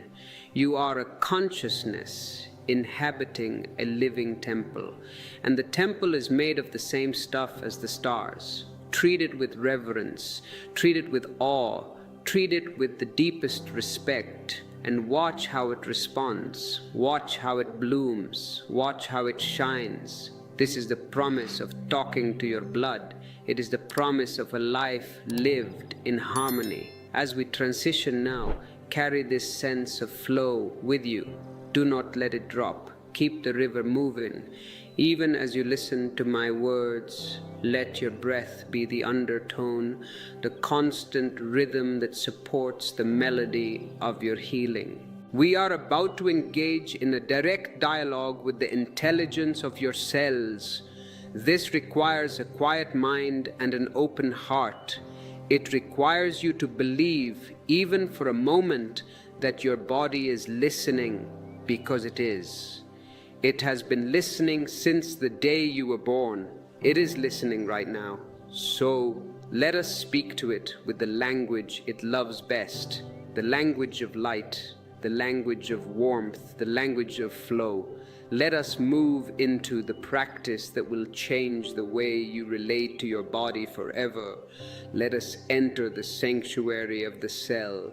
You are now standing at the threshold of a universe that is hidden within you. It is vast, it is intelligent, and it is waiting for your command. Most people look at the stars and feel small, but I say to you, look inside your own cells and you will see that you are infinite. The body is not a solid wall, it is a galaxy of vibrating energy, and in this galaxy you are the sun, you are the source of light, you are the gravitational force that holds it all together. Now we begin the specific practice, the practice of speaking to the blood with intention. This is where the general feeling of love becomes a focused beam of healing light. This is where you become the conscious gardener of your own biology. First, I want you to visualize your blood, but do not visualize it as you see it in a medical book, red, thick, ordinary. No, see it as it truly is, a river of liquid light. See it as a golden stream, vibrant, shimmering, carrying life force to every corner of your kingdom. When you change the image, you change the reaction. If you see your blood as sick, it behaves as sickness. If you see it as radiant, it behaves as radiance. Close your eyes for a moment. See this golden river flowing through your veins. It is warm, it is intelligent. It is singing a quiet song of life, and as you watch it flow, I want you to introduce a new thought into the stream, a thought of absolute health. Do not say, I want to be healthy. That is a statement of lack. It says you are not healthy now. The body listens to your assumption, not just your wish. Instead, say to your blood, you are whole, you are pure, you are life itself. Speak it not as a hope, but as a recognition. When you recognize the perfection that is already hidden within the cell begins to manifest that perfection. It says, the master sees me. The master knows who I am. And it begins to shed the layers of disease, the layers of fatigue, the layers of age. It returns to its original blueprint. This is the secret of the inner practice. It is not about fixing what is broken. It is about remembering what is eternal. Your cells have a memory of perfect health. It is written in your DNA. It is written in the very nucleus of your being. But this memory has been covered by years of stress, years of bad food, years of negative thinking. Your voice is the key that unlocks the memory. When you speak to your blood with authority and love, you are reminding it of its origin. You are saying, remember who you are. Now let us go to a specific place in your body. Is there pain somewhere? Is there stiffness? Is there an organ that is struggling? Focus your attention there. Do not look at it with worry. Worry is like a shadow. It makes the problem darker. Look at it with the light of your golden blood. Imagine the golden river flowing specifically to that area. See it surrounding the pain. See it washing over the tired organ. And as it flows, speak to that part of your body. Say to it, I love you. I am sorry I ignored you. I am here now. This is the Ho'oponopono of the body. It is the ancient Hawaiian practice of reconciliation applied to your own biology. I love you. I am sorry. Please forgive me. Thank you. Why do you say, I am sorry? You are not apologizing for being sick. You are apologizing for the unconsciousness that allowed the sickness to enter. You are apologizing for the moments you treated your body like a slave instead of a temple. You are apologizing for the harsh words you spoke to yourself in the mirror. And the body is so forgiving. It does not hold grudges. The moment you offer love, it accepts it. The moment you ask for forgiveness, it grants it. You will feel a softening in the area of pain. You will feel a release. If you are ready to dive deeper into these specific techniques of cellular dialogue, I highly recommend you download our ebooks. They contain the step-by-step protocols for speaking to every system in your body, from the nervous system to the bones. The link is waiting for you in the description. As you continue to speak to the specific area, imagine the cells there waking up. Imagine them opening their tiny windows to let the fresh air in. Disease is often just a house with all the windows closed. The air becomes stale. The energy becomes stagnant. Your voice opens the windows. Your love opens the doors. And suddenly, the fresh breeze of the universe can enter. Healing is simply the restoration of circulation. Circulation of blood, circulation of lymph, circulation of energy, circulation of love. Now listen closely, for this is a subtle point.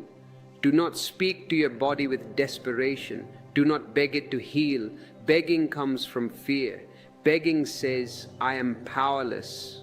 The body does not respond well to powerlessness. It needs a leader. It needs a loving captain. Speak with calm confidence. Speak as if the healing has already happened. Thank you for healing. Thank you for your strength. Thank you for your wisdom. When you thank the body before the result is visible, you are creating a powerful vacuum that the universe must fill. Gratitude is the most magnetic force in existence. When you say thank you, your blood chemistry shifts immediately toward repair and regeneration. It is impossible to feel deep gratitude and deep stress at the same time. The two chemistries cannot coexist. Choose gratitude and the stress must leave. And what if the pain is stubborn? What if it does not go away instantly? This is where your patience is tested. This is where your love is tested. Do not get angry at the pain. Do not say, I did the practice, why are you still here? That is the mind trying to make a transaction. Healing is not a transaction, it is a relationship. If a child is crying, you do not say, I hugged you once, why are you still crying?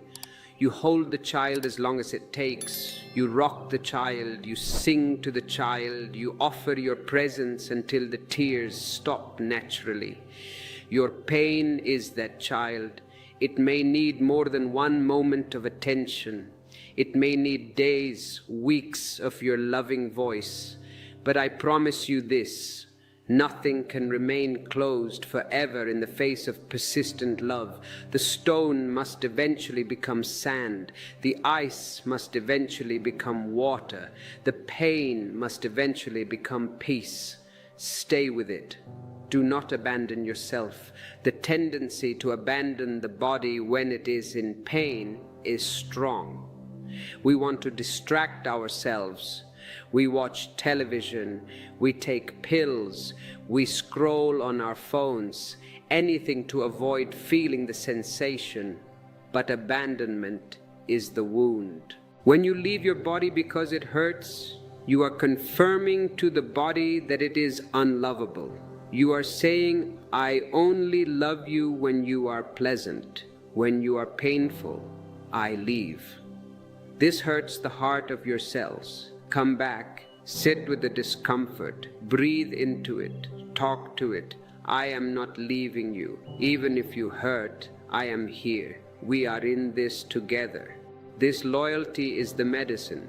This loyalty builds a trust between you and your biology that makes you invincible. If you are feeling this call to return to yourself, to never abandon your own being again, click the join button. Join our community of souls who are committed to this path of radical self-love and inner loyalty. And as you deepen this practice, you will begin to notice that your blood carries more than just your own history. It carries the history of your ancestors. It carries the joys and the sorrows of your lineage. Sometimes the pain in your body is not yours alone. It is a grandmother's grief. It is a father's fear. Your blood is the river of time. And when you speak to it, you are speaking to the generations. You are healing the line. This is a profound responsibility and a profound privilege. When you say to your blood, you are safe, you are telling your ancestors, we are safe now. The war is over. The famine is gone. The struggle has ended. You are releasing the survival patterns that have been passed down for centuries. You may feel a sudden emotional release that feels ancient. Let it come. Let it wash through you. You are the one who has awakened. You are the one who has chosen to break the cycle of unconscious suffering. By healing your own blood, you heal the past and you purify the future for your children. This is why this work is so important. You are not just a single individual trying to feel better. You are the cutting edge of a long evolutionary line. Your awareness is the light that your ancestors were waiting for. So speak with reverence. Speak with the knowledge that you are doing sacred work. I heal this blood for myself and for all who came before me. I heal this blood for all who will come after me. This intention expands your energy field instantly. It gives you the strength of a mountain. And now, let us return to the visualization of the golden light. See it brightening. See it pulsating with the rhythm of your heartbeat. Feel it in your hands. Feel it in your feet. Feel it in your brain. Your brain is bathed in this blood every second. The quality of your blood determines the quality of your thoughts. When the blood is toxic with fear, the thoughts are dark. When the blood is golden with love, the thoughts are brilliant. If you want to change your mind, change your blood. Talk to the blood that feeds the brain. Bring me clarity. Bring me peace. Bring me the silence of the deep ocean. And the blood will obey. It will change its chemical composition to support a meditative state. You have the power to alter your own biochemistry.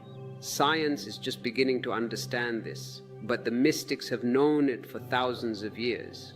The mind and the body are not two, they are one continuous flow. If you're finding value in this deep dive into the mystic physiology, please show your support with a super thanks. Your contribution allows us to keep exploring these depths and sharing them with the world. Now, I want to address the skeptics within you, the part of the mind that says this is just imagination, this is just fantasy. I want you to speak to that skeptic too. Do not fight it. Invite it in. Say to your doubting mind, yes, it is imagination. But imagination is the blueprint of reality. Every building you see was once just an imagination. Every painting, every song, every invention, it all started as an image in someone's mind. The body follows the image you hold. If you imagine a lemon and pretend to bite it, your mouth produces saliva. The lemon is not real, but the saliva is real. The biology responds to the image. So, when you imagine golden light and health, the image might be fantasy, but the healing hormones, the reduced cortisol, the relaxed nervous system, these are real. These are measurable. Do not underestimate the power of your inner vision. It is the most potent tool you have. Use it wisely. Most people use their imagination to scare themselves. They imagine the worst case scenario. They imagine the disease spreading. They imagine failure. This is negative prayer. You are praying for what you do not want. Stop it. Take control of the image-making faculty. Use it to build the temple, not to destroy it. Visualize your cells dancing. Visualize your immune system as a strong, calm army protecting your borders. Visualize your heart as a radiant sun. Keep doing this day after day. It must become a habit. It must become your new normal. At first it takes effort, but soon it becomes automatic. You will walk down the street and feel the golden river flowing without even trying. You will wake up in the morning and your first thought will be a hello, my beautiful body, I love you. And when that happens, you have crossed the threshold. You are no longer a victim of your biology. You are a partner with it. You are a co-creator. Let us go even deeper into the sanctuary of the cell. Imagine that you can shrink yourself down, smaller and smaller, until you can enter a single cell. What do you see? It is not just a blob of jelly. It is a city. There is a command center, the nucleus. There are power plants, the mitochondria, there are factories, the ribosomes, there is a transport system. It is bustling with activity and everything is working in perfect harmony. There is no confusion in a healthy cell. Everyone knows their job. Everyone is serving the whole. It is a perfect society. It is a utopia. You carry billions of these utopias inside you, and yet you look at the chaotic world outside and think that is reality. No, the reality of your nature is harmony. The chaos is just a surface disturbance. When you speak to your cells, you are aligning yourself with this inner harmony. You are tuning your consciousness to the frequency of the cell. And the cell is always in a state of yes. The cell says yes to life. It wants to live. It wants to thrive. It never wants to die. It only dies when it has no other choice. Your job is to give it every reason to live. Give it the food of love. Give it the water of gratitude. Give it the breath of awareness. And watch how it rewards you. It will give you energy you haven't felt since you were a child. It will give you a clarity of mind that cuts through all confusion. It will give you a resilience that can handle any stress. Because when the foundation is strong, the house cannot fall. And remember, this practice is not just for when you are sick. Do not wait for the crisis. If you wait for the thirsty to dig the well, it is too late. Dig the well when you are strong. Build the relationship when you are healthy. Talk to your blood when you feel good. Thank you for this energy. Let's make it grow. Invest in your health bank account every day with your words and your attention. Then, if a crisis comes, you have a vast reserve to draw from. You have a relationship established. You have a communication line open. Most people only pray when they are in trouble, and they wonder why God feels far away. Pray when you are happy. Talk to your body when it is dancing. Then the body knows you are a fair weather friend. No, it knows you are a true friend. True friendship is the highest medicine. Be a friend to your liver. Be a friend to your knees. Be a friend to your skin. Touch them with affection. When you wash your body in the shower, do not just scrub it mechanically like you are washing a car. Touch it with awareness. Thank you, hands. Thank you, shoulders. Make the shower a ritual of love. The water cleans the skin. Your attention cleans the energy. This simple shift in daily routine can transform your self-image. You stop seeing your body as an object to be maintained and start seeing it as a beloved partner to be cherished. And as you cherish it, the body becomes beautiful. Not just the beauty of magazines, which is superficial and fake, but the beauty of radiance, the beauty of aliveness. A person who loves their cells glows from the inside. There is a light in their eyes that no makeup can create. This is the bloom I spoke of in the beginning.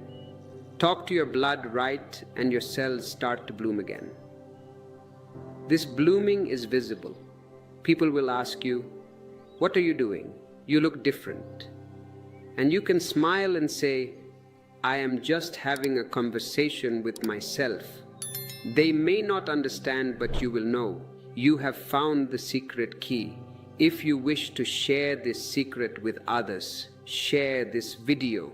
Send it to someone who is struggling with their health. Send it to someone who is tired. You might be the messenger that changes their life. And do not forget to subscribe to our channel. We are a gathering of light workers, and your presence makes our light stronger. Now I want to give you a specific phrase to use in your practice, a mantra for the blood. Mantras are powerful because they focus the mind. They protect the mind from wandering into fear. The phrase is, "I am the flow. I am the light. I am the love." Repeat this with me inwardly. I am the flow. Feel the blood moving. It is not stuck. It is not stagnant. It is a river. I am the light. See the golden color. It is not dark. It is not heavy. It is radiant energy. I am the love. This is the most important. It seals the practice. It tells the body that the motivation is not fear of death, but love of life. Say it when you wake up. Say it when you go to sleep. Say it when you are walking. Let it become the background music of your life. I am the flow. I am the light. I am the love. As you repeat this, the cells begin to vibrate to this frequency. They stop vibrating to the frequency of I am tired, I am stressed, I am old. They retune themselves. It is like tuning a guitar. If the strings are loose, the music is terrible. Your thoughts tune the strings of your DNA. Tighten them with intention. Tune them with love. And your life will become a symphony. The body loves rhythm. The heart beats in rhythm. The lungs breathe in rhythm. The seasons move in rhythm. When you use a mantra, you are giving the mind a rhythm that matches the body. This creates coherence. Coherence is the state where the heart and brain work together. It is the state of peak performance and peak healing. In coherence, the body heals itself rapidly. In chaos, it breaks down. Your voice is the conductor's baton. You set the tempo. If you speak frantically, the orchestra falls apart. If you speak calmly, rhythmically, lovingly, the music is divine. So, be a good conductor. Lead your orchestra with grace. Do not let the drums of fear drown out the flutes of joy. Bring them back to the center. Bring them back to the mantra, I am the flow, I am the light, I am the love. Feel how this settles in your chest. It feels like coming home. It feels like dropping a heavy bag you have been carrying for miles. You don't have to carry the weight of the world. You only have to carry your own light, and your light is not heavy, it is weightless, it lifts you up. As we move toward the final part of this journey, I want you to prepare yourself for the ultimate integration. We have spoken to the pain, we have entered the cell, we have learned the language of light. Now, we must learn how to live this in the marketplace, how to keep this connection when the world is shouting at you, how to remain in the sanctuary of the cell when you are in the traffic of the city. This is the true test. It is easy to be holy on the mountaintop. It is easy to feel flow in a quiet room. But can you speak to your blood when your boss is angry? Can you visualize the golden light when the bill comes? Yes, you can. And in the next part, I will show you how. I will give you the tools to bring this inner temple into the outer world so that you never have to leave your sanctuary again. You carry it with you like a tortoise carries its shell. You are always home no matter where you go. But before we go there, let this practice of the golden blood sink deep into your subconscious. Let it become a part of who you are. Close your eyes one last time in this section. See the river, hear the hum, feel the love, and know that you are the master of this domain. You are the healer you have been waiting for. If you have felt the truth of this practice in your bones, consider supporting the channel with a super thanks. It is a gesture of alignment with this wisdom. And if you haven't yet, click join to become a pillar of this community. Now rest in the certainty of your own power. The door is open, the light is on, the conversation has begun, and it will never stop. Let us move forward, carrying this golden light into the final integration. You do not leave the temple when you walk out the door. You carry the temple with you. This is the secret of the true seeker. The monk sits in the cave and feels peace, but his peace is fragile. If a tiger roars, his peace is broken. If a mosquito bites, his peace is disturbed. I do not want you to have a fragile peace. I want you to have a peace like a rock, a peace that can stand in the middle of the storm and not be moved. And the only way to build this rock-like peace is to practice it where it is hardest, in the marketplace, in the office, in the traffic jam, in the family argument. This is your real ashram. This is where your blood is tested. When you are sitting with me, it is easy to feel the golden flow. The energy here supports you. But when you go out, the world pulls you. The world shouts at you. Buy this, fear this, hate this person, worry about tomorrow. The world is a machine designed to pull you out of your center and into the periphery. And the moment you are pulled out, what happens to your blood? It reacts. The boss yells, and instantly the stomach tightens. The adrenal glands squeeze, the heart races. The golden river turns into a turbulent flood of chemistry. You have lost the connection, you have abandoned the cell. But do not judge yourself when this happens.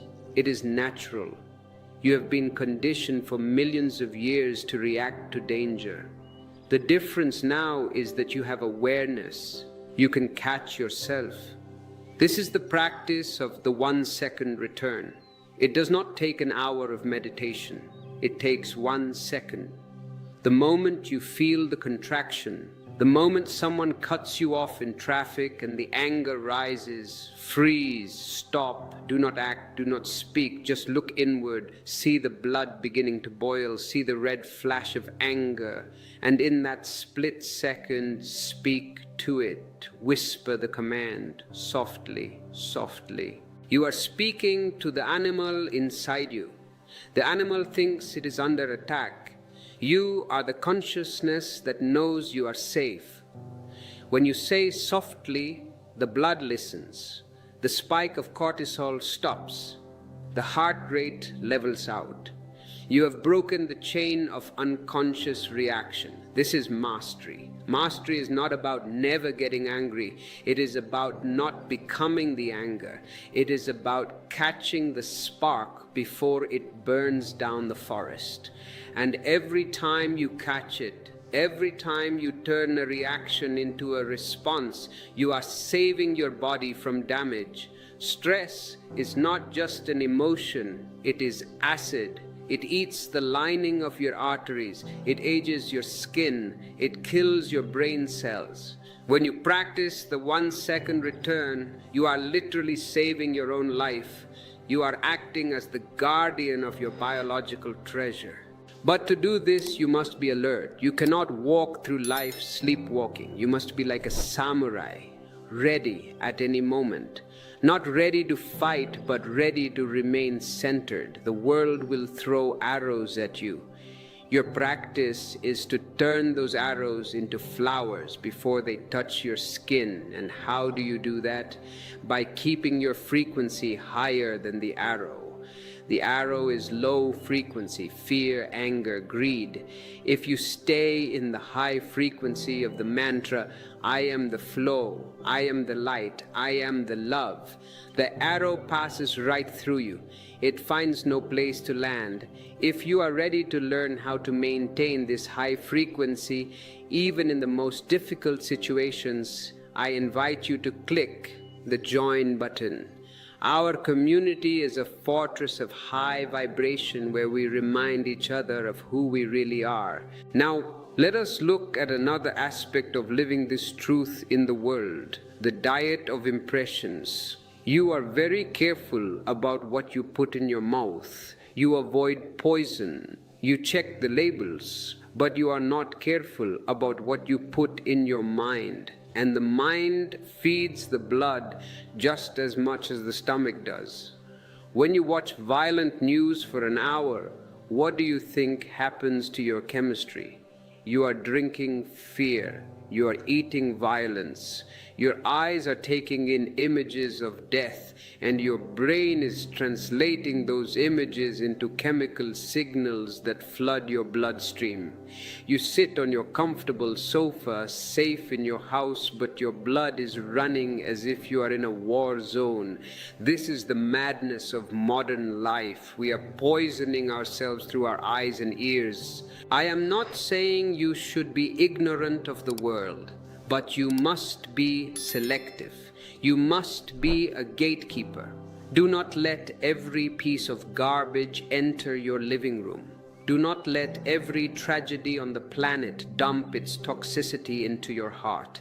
If you want your blood to be golden, you must give it golden impressions. Watch beauty, listen to music that elevates the soul, read words that inspire, spend time in nature. When you look at a tree, really look at it. Drink the green. The color green has a specific vibration that soothes the heart. It is not an accident that nature is green. It is a healing frequency. When you look at the sky, drink the blue. It expands the mind. This is nutrition for the blood. It is subtle nutrition, but it is powerful. A person who looks at beauty every day has a different blood composition than a person who looks at violence every day. Be conscious of what you consume. If you are finding this perspective on mental diet helpful, Please like this video so it can reach others who are unknowingly poisoning their own peace. And then there is the food itself. I will not give you a diet plan. There are enough diet plans in the world, and most of them are useless because they lack love. I will give you only one rule: eat with gratitude. Most people eat with anxiety. They are counting calories. They are judging the food.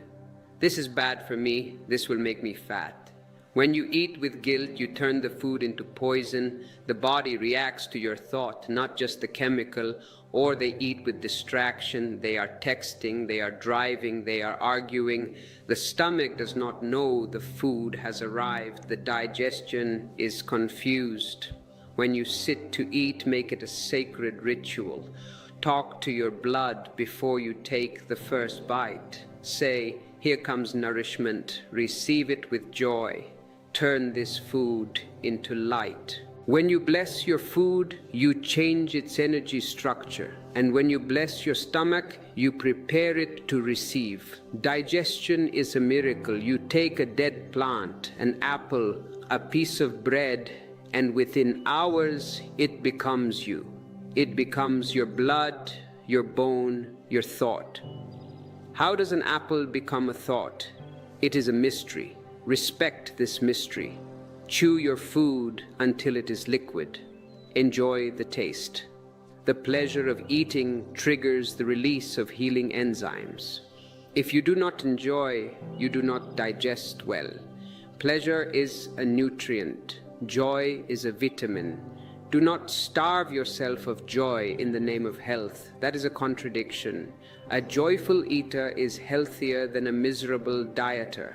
If you wish to explore the connection between nutrition, consciousness, and cellular health, our ebooks have a dedicated section on the yoga of eating. You can find the link below. Now, we come to the most critical part of the integration, the transition into sleep. This is where the deepest work happens. We spend 1/3 of our lives sleeping, yet we treat it like a trash can. We collapse into bed exhausted, with our minds full of the day's worries, the day's unfinished business, the day's noise. And what happens? You take that noise into your sleep. Your body is lying down, but your blood is still running in circles. You grind your teeth. You toss and turn, you have anxious dreams. You wake up tired because you did not truly rest. You only fought with yourself in the dark. I want to teach you the nighttime return. It is a way to clean the slate before you sleep. It is a way to speak to your blood when it is most receptive. The moment before sleep is a magical time. The conscious mind is fading and the subconscious door is opening. Whatever thought you hold in this moment becomes the seed for the entire night. If you hold a thought of worry, you water the weeds of anxiety for 8 hours. If you hold a thought of healing, you water the garden of health for 8 hours. So create a ritual. When you lie down, close your eyes and do a quick review of the day. Do not judge it. Just watch it like a movie on fast forward.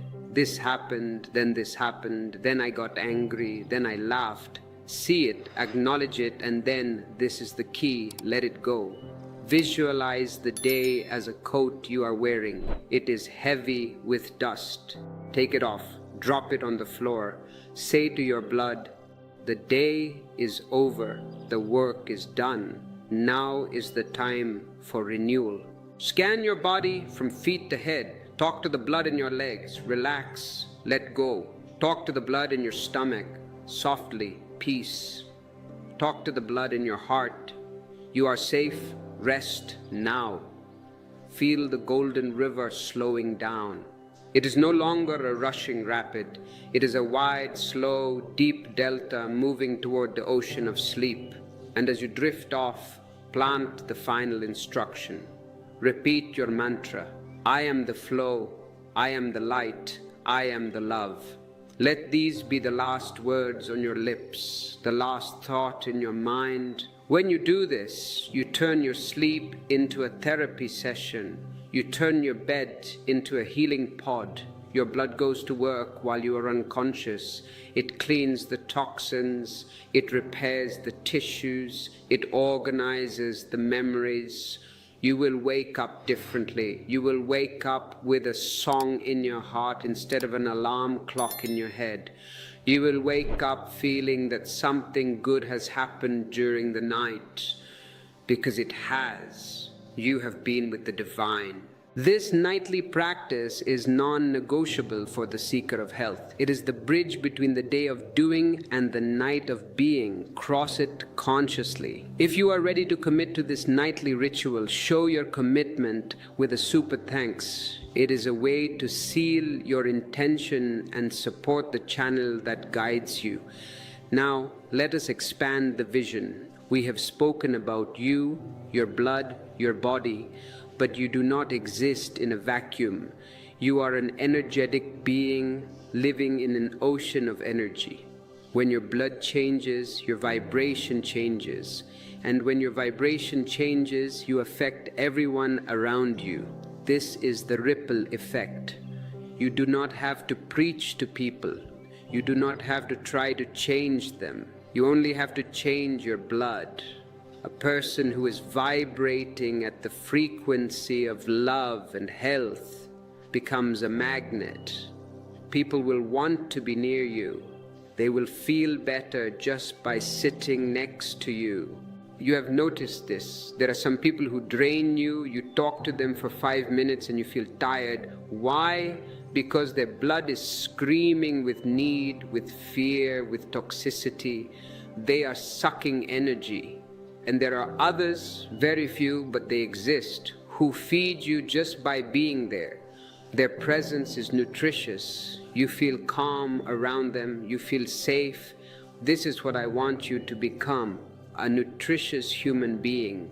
When you talk to your blood, you are cleaning your own house. And the clean house smells good. It invites guests.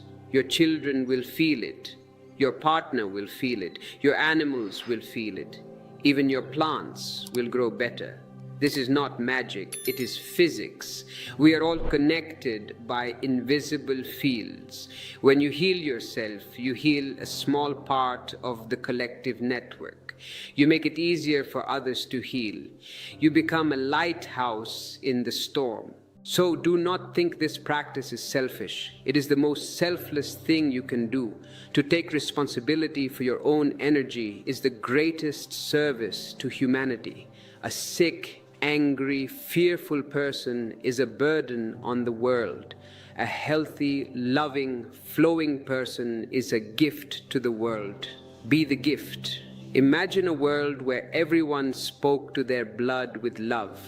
Imagine a world where children were taught this in school. Before you learn algebra, learn to talk to your heart. Imagine a hospital where the doctors not only gave medicine but taught the patients to visualize golden light. It would be a different world, a sane world, a world without war, because war starts in the blood. Violence starts in the tension of the cell. If the cell is at peace, the human is at peace. If the human is at peace, the nation is at peace. We are building that world one person at a time. You are a pioneer of this new consciousness. Do not underestimate your role. As you integrate these practices, the 1-second return, the diet of impressions, the nighttime ritual, you will face resistance. The old habits are strong. The mind is lazy. It wants to go back to the old groove of complaining and worrying. This is why you need community. This is why you need reminders. Do not try to walk this path alone. You will get lost. Walk with us. Make sure you are subscribed and have hit the bell icon. Let our voice be the reminder that brings you back to yourself when you forget. And there is one more secret I wish to share with you in this integration. It is the secret of laughter. Laughter is the quickest way to change blood chemistry. It is faster than any mantra, faster than any visualization. A good belly laugh creates a storm of healing hormones. It massages the internal organs. It shakes out the stale air from the lungs. Seriousness is a disease. The ego loves to be serious. It loves to make problems look big and complicated. But the spirit is playful. The blood loves to dance. Find reasons to laugh. Laugh at your own seriousness. Laugh at your own pain. Not a mocking laugh, but a liberating laugh. When you can laugh at your problem, you are bigger than the problem. The problem is down there, and you are up here. If you catch yourself worrying about your health, stop and laugh. Look at me, playing the role of the worried patient again. What a great actor I am. Break the spell with laughter. Talk to your blood with a smile. Hello, my funny friends. Let's play. When you smile, the brain sends a signal.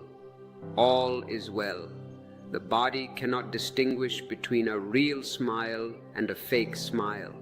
The muscles of the face trigger the release of serotonin. So fake it if you have to. Stand in front of the mirror and force a smile. Hold it. Within 2 minutes, it will become real.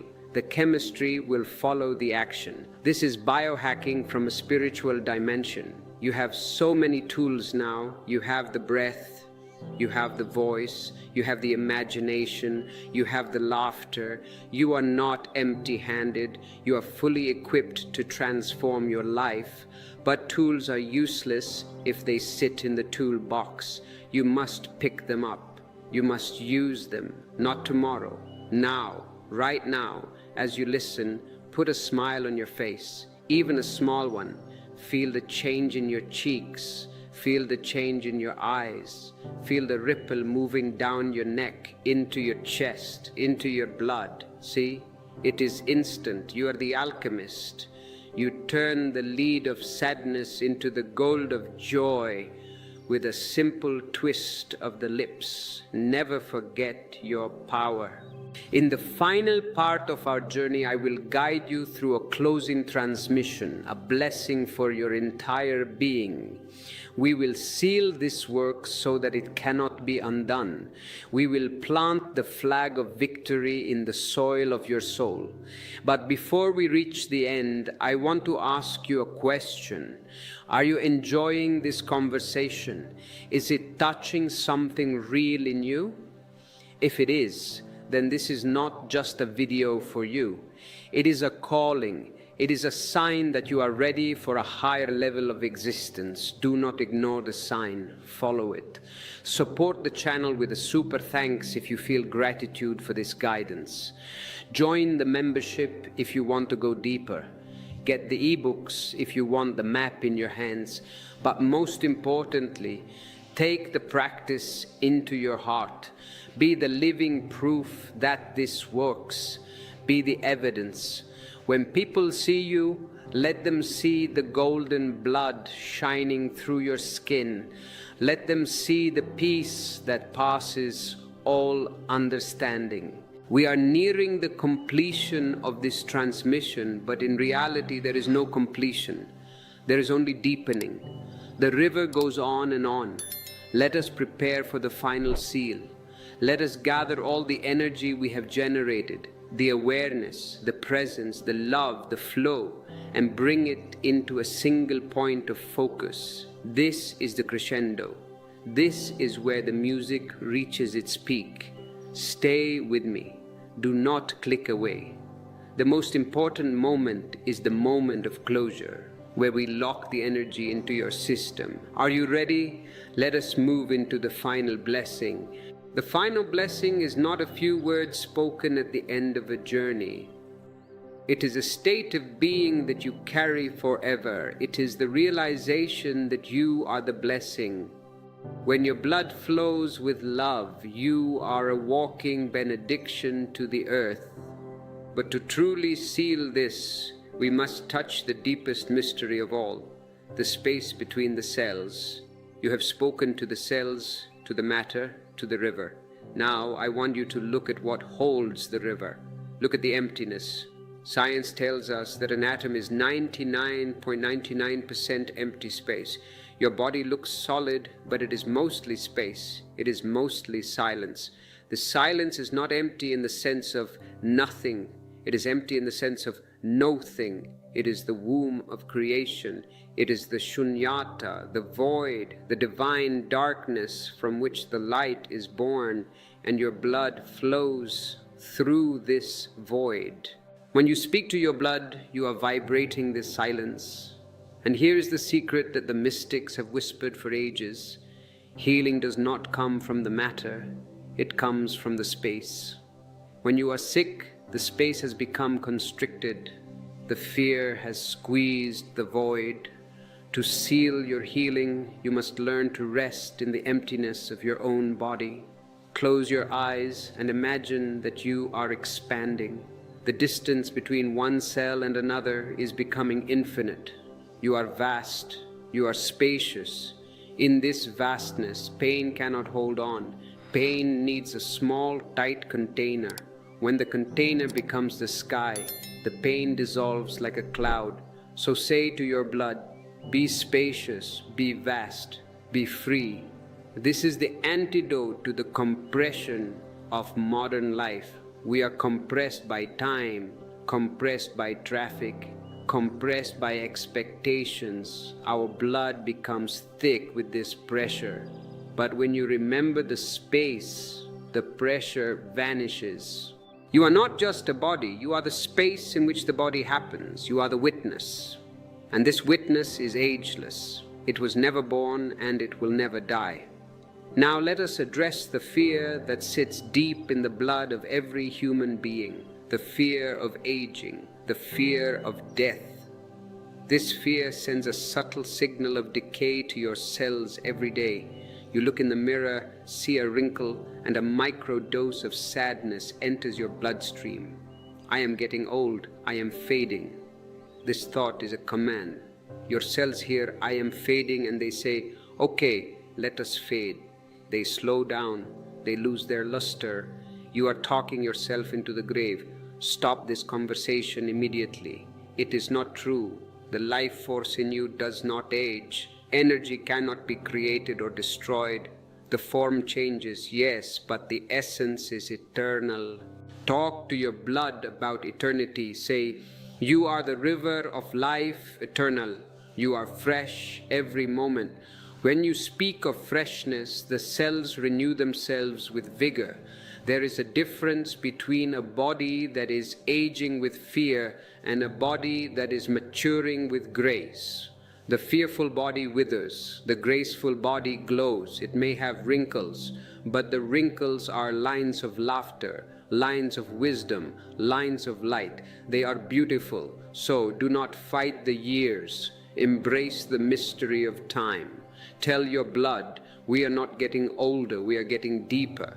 Depth is beautiful, shallow water is noisy, deep water is silent and powerful. Be deep. If you are ready to embrace the beauty of your own depth and release the fear of time, click the like button. Let it be a vote for agelessness. And if you want to understand the spiritual perspective on aging and vitality, our ebooks offer a profound chapter on the timeless body. The link is below. Now let us go into the specific organs that carry the burden of your emotions. We must bless them one by one. This is the internal pilgrimage. You do not need to walk to a holy mountain. The holy mountain is inside your rib cage. Let us visit the heart, the emperor of the body. The heart beats 100,000 times a day without asking for a holiday. What a servant, what a lover. Place your hands on your chest. Feel the rhythm. Say to your heart, I see you, I honor you. I release the heavy stones of grief I have placed upon you. Visualize the stones turning into birds and flying away. The heart becomes light. A light heart pumps light blood. It is physics. When the heart is heavy, the circulation is sluggish. When the heart is joyous, the blood dances to the fingertips. Next, let us visit the liver, the general, the warrior. It fights the toxins. It processes the anger. We abuse the liver with bad food, with alcohol, with suppressed rage, and it works silently, saving our lives every day. Place your hands on your right side, just below the ribs. Send a wave of cool green light to the liver. Say, "Thank you for your protection. You can put down your sword now. We are at peace." When the liver relaxes, the eyes become clear. In Chinese medicine, the liver opens into the eyes. If your vision is blurred, if your eyes are red, check your liver, check your anger, soften the liver, and you will see the world with new eyes. Now, the kidneys, the roots of life, they hold the essence, the ancestral energy, the fear. When we are scared, we freeze. The kidneys get cold. Place your hands on your lower back. Rub them to create heat. Send that warmth into the kidneys. Say, "You are safe. The foundation is strong. I trust the flow of life." Warm kidneys mean a strong will. Cold kidneys mean hesitation and anxiety. Keep your kidneys warm with your gratitude. And finally, the gut, the second brain, the seat of intuition. We ignore our gut feelings and then we get into trouble. The gut holds the digestive fire. Place your hands on your belly. Rotate them clockwise. Say, "Digest my life. Take what is good. Release what is unnecessary. I trust your wisdom." This internal pilgrimage should be done often. It is how you keep the society of cells happy. If the emperor, the general, and the roots are happy, the kingdom flourishes. Now, as we deepen this blessing, I want to speak about the power of sound. We have used the mantra, but there is also the sound of no sound, the hum. Close your lips and make a low humming sound. Feel it vibrating in your skull. This sound stimulates the vagus nerve. It tells the nervous system to switch from fight or flight to rest and digest. Do this when you are stressed. Just hum. It is like a lullaby to your own blood. Your cells remember this sound from the womb. It is the sound of safety. It is the sound of the universe. Incorporating sound into your daily life changes the atmosphere of your blood. Do not underestimate it. If you are shouting, your blood is chaotic. If you are singing, your blood is harmonious. Sing more. It does not matter if you have a good voice. The birds do not care if they are in tune. They just sing because they are alive. Sing in the shower. Sing in the car. Sing to your blood. I love you, my body. I love you, my home. Make up a silly song. The silliness breaks the ego. The ego cannot survive silliness. And when the ego is gone, healing happens. If you are enjoying this playful approach to deep spirituality, consider supporting the channel with a super thanks. It keeps the song alive. And now, we must address the pain body. This is a concept I have spoken of before, but we must apply the blood talk to it. The pain body is an energy form consisting of all your old emotional pain. It lives in you like a parasite. It feeds on negative emotion. It wants you to be angry. It wants you to be sad. Because when you are miserable, it gets fed. It wakes up and says, "Give me drama." And you unconsciously create drama to feed it. You must starve the pain body. But you do not starve it with violence. You starve it with awareness. When you feel the mood changing, when you feel the sudden depression or irritation, recognize it.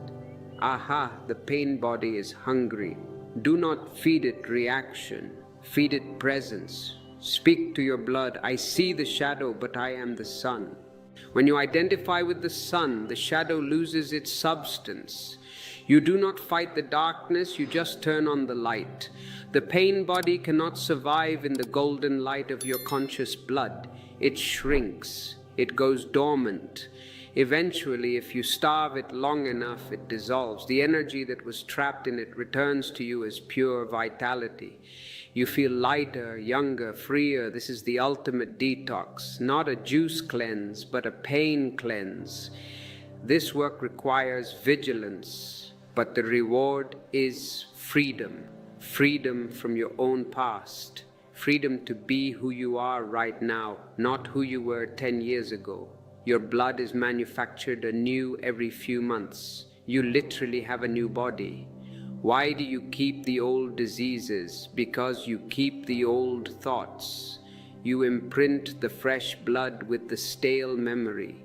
Stop the imprint. Bless the new blood.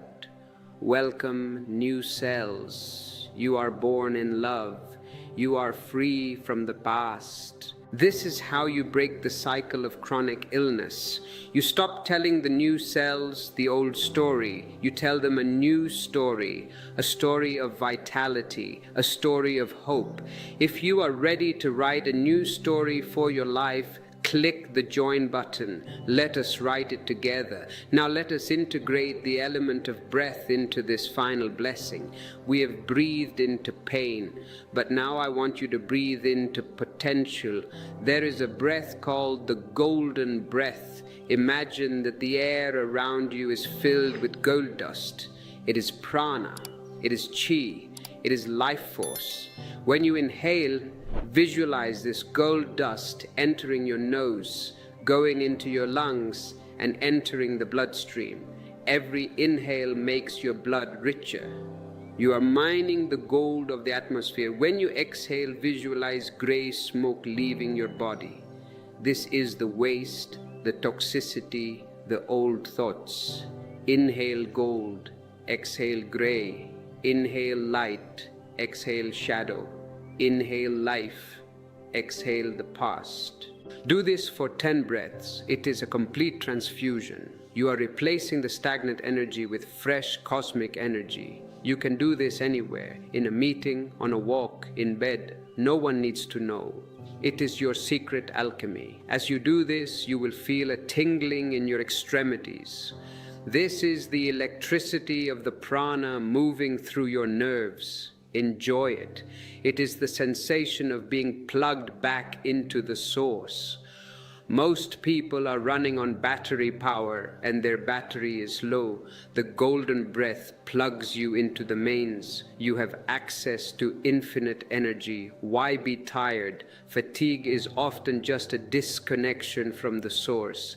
Connect and the energy flows. Now, I want to talk about forgiveness. We touched on it with the liver, but it must go deeper. Unforgiveness is a blockage in the blood. When you hold a grudge, you are closing a valve in your heart. You are stopping the flow. You think you are punishing the other person, but you are only punishing your own circulation. The other person is sleeping soundly. You are the one with the high blood pressure. Forgiveness is selfish in the best way. You forgive to free your own blood. You forgive to open your own valve. Visualize the person who hurt you. See them surrounded by the golden light. Say to them, I release you. I release the cord between us. I take back my energy. Feel the cord snapping. Feel the energy rushing back to you. You are whole again. Your blood does not need to carry their memory anymore. It is washed clean. This is the great shower of the soul. Forgiveness washes away the dirt of the past. Do it daily. Do not let the dust accumulate. Keep your mirror clean. If you are finding this path of forgiveness liberating, share this video with someone who needs to let go. You might save their heart. And do not forget to subscribe to continue this journey of liberation. Now we approach the core of the blessing, the affirmation of life. Your blood is life saying yes to itself. Every beat of the heart is a yes. Every breath is a yes. The mind says no. The mind judges, rejects, fears. The body says yes. Align your mind with the body's yes. When you wake up, say yes to this day. When you eat, say yes to this food. When you see a challenge, say yes to this lesson. This yes changes the viscosity of your blood. It makes it flow smoother. No creates resistance. Resistance creates friction. Friction creates inflammation. Inflammation is the root of almost all disease. The spiritual cure for inflammation is yes, acceptance, surrender, flow. Be like water. Water always says yes to gravity. It flows around the rock, not through it. It finds the path of least resistance, and yet water is stronger than rock. Over time, it carves the canyon. Be soft like your blood. Do not be hard like your ego. The soft overcomes the hard. This is the Tao. As you soften, you become transparent. The light can shine through you. People look at you and they feel a warmth. They do not know why. It is because your blood is not blocking the light of your soul. You have become a window for the divine. This is the ultimate purpose of health. Not just to live longer, but to live clearer. To be a better instrument for the universe to play its music. If your body is a broken flute, the music is distorted. If your body is a tuned flute, the music is celestial. Tune your flute. Talk to your blood. Keep the instrument clean. We are almost at the end of this section, but the practice is just beginning. The blessing is not a destination. It is a path you walk every moment. In the next and final part of this series, I will give you the 7-day protocol, a specific map to lock this transformation into your cellular memory. We will solidify everything we have learned into a practical, unshakable routine, and we will perform the final seal, a transmission of energy that will stay with you long after the video ends. But for now, sit in the yes, sit in the golden breath, sit in the vast, spacious silence of your own being. Feel the river flowing. It is carrying you home. You are not alone. You are supported by the earth beneath you and the sky above you. You are the child of the universe, and the universe takes care of its own. Trust your blood. It knows the way. If you are ready for the final protocol, the final step in this initiation, signify your readiness. Click the super thanks if you can, or simply breathe a deep thank you into your own heart. Let us prepare for the culmination. The 7-day protocol awaits, the final seal awaits. Let us move forward as one river into the ocean of completion. You have arrived at the shore. The journey of understanding is complete. The journey of becoming now begins. You have the map, you have the compass, and you have the key. Now you must walk the path. I do not want this to be just another video you watched, another nice idea that fades by tomorrow morning. I want this to be the turning point of your life.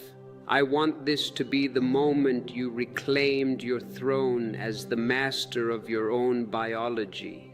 To ensure this transformation takes root, I am giving you the 7-day protocol. This is a specific sequence of inner actions designed to reprogram your cellular memory. Why 7 days? Because the body moves in cycles. It takes 7 days to break the surface tension of an old habit. It takes 7 days for the moon to change its phase. It takes 7 days to create a new world. So let us create your new world, day by day. Day 1, the day of recognition. On the first day, your only task is to acknowledge the life within you. For years, you have treated your body like a machine, a car that carries your head around. On day 1, you stop the car. You get out. You look at the engine. Set an alarm on your phone for every 2 hours. When it rings, stop whatever you are doing. Close your eyes for 10 seconds. Place your hand on your heart and simply say, I see you. That is all. Do not ask for anything. Do not try to fix anything. Just offer the gift of being seen. You will be amazed at how emotional this makes you. The body is like an orphan who has been waiting for the parent to come home. On day one, the parent comes home.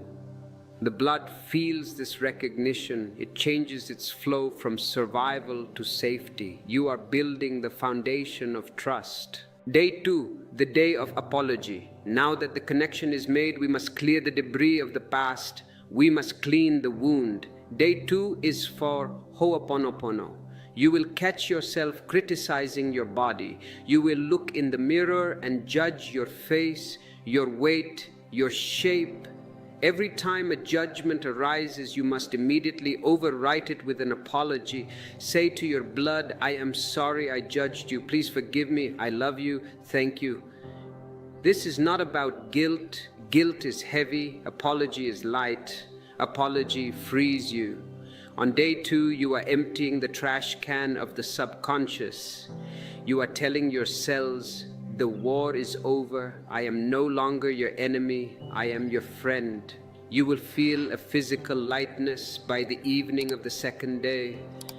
The tension in your shoulders will drop because you are no longer carrying the weapon of judgment. Day 3, the day of golden light. Now the space is clean. We must fill it. Day 3 is for visualization. Today you do not just walk. You walk in a cloud of gold. You do not just drink water. You drink liquid light. Whenever you drink anything on day 3, pause before the sip. Visualize the liquid glowing with golden vitality. As you swallow, feel it coating your throat, your stomach, entering your bloodstream. Say inwardly, I am drinking the sun. This trains your imagination to serve your biology. You are hacking the placebo effect, which is really just the belief effect. If you believe you are drinking light, the body responds with chemistry that mimics joy. On day 3, you become an alchemist. You turn the mundane water into the nectar of immortality. If you want the written guide for this 7-day protocol to keep on your phone or print out, our ebooks contain the detailed roadmap. It is a good way to stay on track. You can find the link below. Day 4, the day of sound. Now we add vibration. Day 4 is the day of the hum. We spoke of this earlier, but on day 4 you make it your main practice. When you are in the shower, hum. When you are cooking, hum. When you are driving, hum. Find a tone that resonates in your chest. This sound massages your internal organs from the inside. It breaks up the crystallization of stress. It is a sonic detox. On day 4, you are tuning your instrument. You will notice that your voice changes. It becomes deeper, more resonant. People will listen to you more closely because you are speaking from your center, not your throat. You are vibrating at the frequency of health. Day 5, the day of the guest. On day 5, we focus on food, but not what you eat, how you eat. Today, you treat your body like a distinguished guest in your home. You would not throw food at a guest. You would not ignore a guest while they are eating. You serve the guest with love. You set the table. You look at the food. You chew slowly. You say to your stomach, here is a gift for you. On day 5, you heal your relationship with nourishment. You stop eating your emotions and start eating for vitality. The blood receives the nutrients much more efficiently when there is no stress hormone present during digestion. You get more energy from less food. Day 6, the day of the night. This is the deep dive. On day 6, you master the transition into sleep. You commit to the nighttime return ritual we discussed. No screens for 1 hour before bed. No news. No arguments. You take the golden shower. visualizing the water washing away the day's gray energy. You lie in bed and talk to your blood. You review the day and let it go. You plant the seed of the mantra, I am the flow. On day 6, you will have the best sleep of your life. You will wake up feeling that your blood has been scrubbed clean. You will understand that sleep is not just a pause, it is a spiritual practice. Day 7, the day of yes. This is the celebration. On day 7, you say yes to everything. If it rains, yes. If it is sunny, yes. If you feel energy, yes. If you feel tired, yes. You stop fighting reality. You become the river that flows around every obstacle. On day 7, you integrate all the previous days. You are recognized, forgiven, illuminated, vibrating, nourished, rested, and flowing. You are a new person. The blood that flows in you on day 7 is chemically different from the blood that flowed on day 1. The message has been received, the cells have rebooted, and after day 7, you start again, or you pick the practices that resonated most and make them your lifestyle. But you will never go back to being the unconscious machine. You have tasted the nectar of connection. You cannot untaste it. If you are ready to commit to this 7-day protocol, I want you to make a pledge, not to me, but to yourself. Click the join button to seal this pledge. Let this community be your witness. And now we come to the final seal. This is an energy transmission. I want you to stop doing anything else right now. Do not multitask. Sit comfortably, spine straight, feet on the ground, hands in your lap, palms facing up. Close your eyes, take a deep breath in and let it go with a sigh. I am going to speak to your blood directly. I am going to act as the voice of your own higher self. Let my words bypass your analytical mind and land straight in your heart. Listen, O blood, you are the river of the ancients. You are the carrier of the soul. I command you now, awake. Awake from the dream of sickness. Awake from the nightmare of fear. Remember your original blueprint. Remember the perfection of the source. I seal you with the light. I seal you with the love. I seal you with the flow. From the marrow of the bone to the surface of the skin, be healed. From the memory of the past to the hope of the future, be cleared. You are safe. You are whole. You are home. It is done. It is done. It is done. Feel that. Feel the vibration of it is done. It is not a wish. It is a fact. The order has been given. The universe is rearranging itself to match your new frequency. Sit in this silence for a moment. Do not rush to open your eyes. This silence is the glue that holds the healing together. It is the gold that fills the cracks. You are now a vessel of this golden silence. When you open your eyes, the world will look the same, but you will see it differently. You will see it through the eyes of a healed being. You will have a secret. You know that you are not just flesh and bone. You are liquid light held together by love. As you move forward from this moment, you will encounter challenges. The world is still noisy, but you have the 1-second return. You have the mantra. You have the breath. You are never helpless again. And remember, we are here. This channel is your digital ashram. Whenever you feel the world pulling you down, come back here. Listen to this voice.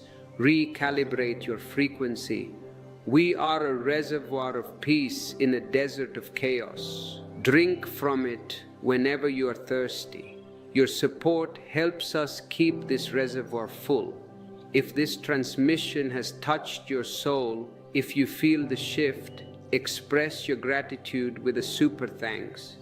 It completes the circle of giving and receiving. And if you have not yet, subscribe and turn on the bell. Do not leave it to chance. Make sure the next message reaches you. We are walking a long path together, and the view only gets more beautiful. Go now, but go gently. Do not run. Walk like a king, walk like a queen. Walk as if the earth is holy ground, because with your golden blood flowing, everywhere you step becomes holy. Talk to your blood. It is waiting for your voice. It is the most loyal friend you will ever have. Love it, and it will carry you to the shores of a life you have only dreamed of. Be the flow, be the light, be the love. Goodbye for now.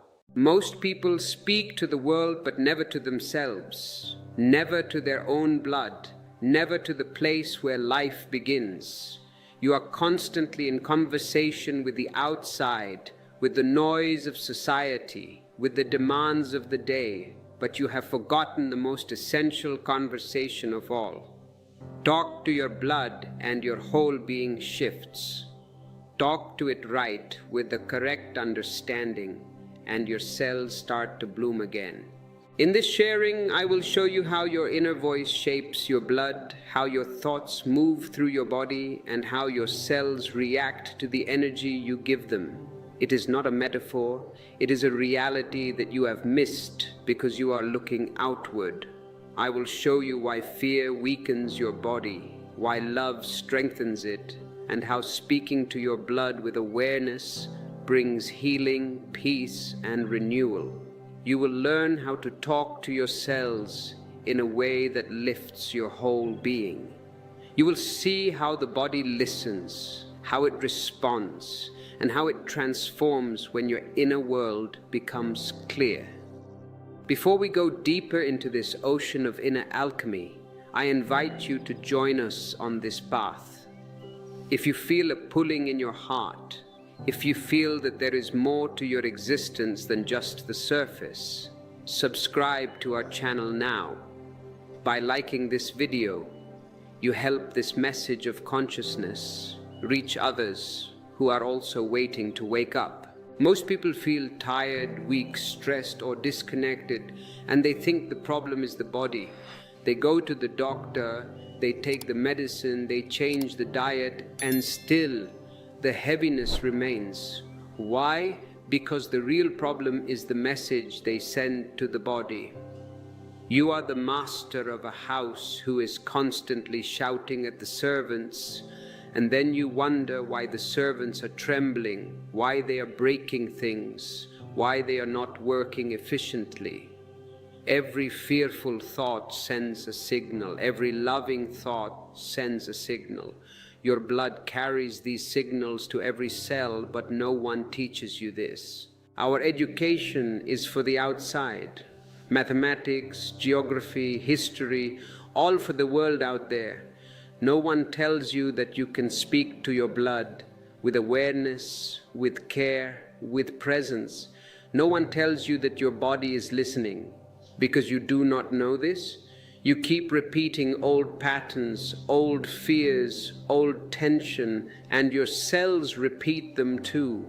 You are trapping your biology in the history of your psychology. I want to show you another way, a simple way, a loving way, a way that brings light back into the body and peace back into the heart. And once you understand this, everything changes. Your breath changes, your energy changes, your life begins to feel new again. In this talk, I will take you step by step into the art of speaking to your blood. I will show you how your thoughts enter your body, how your cells react to your emotions, how your voice shapes your inner world. We will explore how silence changes your chemistry, how intention changes your energy, and how love can shift the very structure of your cells. You will see why fear weakens the body and why awareness strengthens it. You will learn how to talk to your blood in a way that brings healing, clarity, and deep calm. And later, deeper into this journey, I will share something few people know. A simple inner practice that can transform the body from the inside out. If you wish to support the continuation of these talks and help us bring this light to more souls, you can click the Super Thanks button below. It is a beautiful way to exchange energy. Also, for those who are truly ready to commit to their own transformation, click the Join button to become a member of our inner circle. When you sit with me now, I want you to feel something very simple. Something so obvious that you have forgotten it again and again. Your body is alive from the inside, not from the outside. Look at the miracle happening within you right this moment. Your blood moves without your effort. You do not have to push it through the veins. Your heart beats without your command. You do not have to wind it up like a clock. Your cells work without your permission. And yet, all of it responds to something deeper than thought, deeper than habit, deeper than anything you have been taught about yourself. This is why I say your blood listens to you. Not to your loud words, not to your outer voice, but to the silent energy beneath your words, the emotion under the emotion, the subtle tone of your inner world. The blood is not listening to English or Spanish or Hindi. It listens to the language of vibration. And if you have never learned to look inward, if you have lived only on the surface of the mind, you may think this is strange or mystical or impossible. The logical mind says, how can blood listen? It is just fluid. But stay with me. Let the idea settle, because the body is not a machine and your blood is not a mere liquid. It is life-carrying intelligence far older than your thoughts.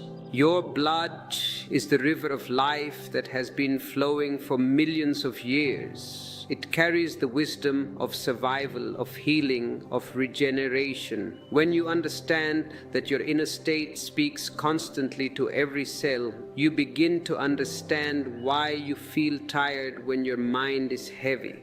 Have you noticed? When you are depressed, your legs feel heavy. When you are excited, you feel weightless. Why? Because the chemistry changes instantly. You begin to understand why you feel weak when your heart is afraid, why the body breaks when the inner world is stressed, why sickness blooms when the inner voice becomes harsh. Here is something most people never see. Your thoughts are not trapped inside your head. You think your skull is a cage and your thoughts are birds flying only inside that cage. No, they travel, they sink, they spread. Every thought changes your breath. Watch it. Close your eyes and think of an enemy. Immediately the breath changes. It becomes short, jagged, chaotic.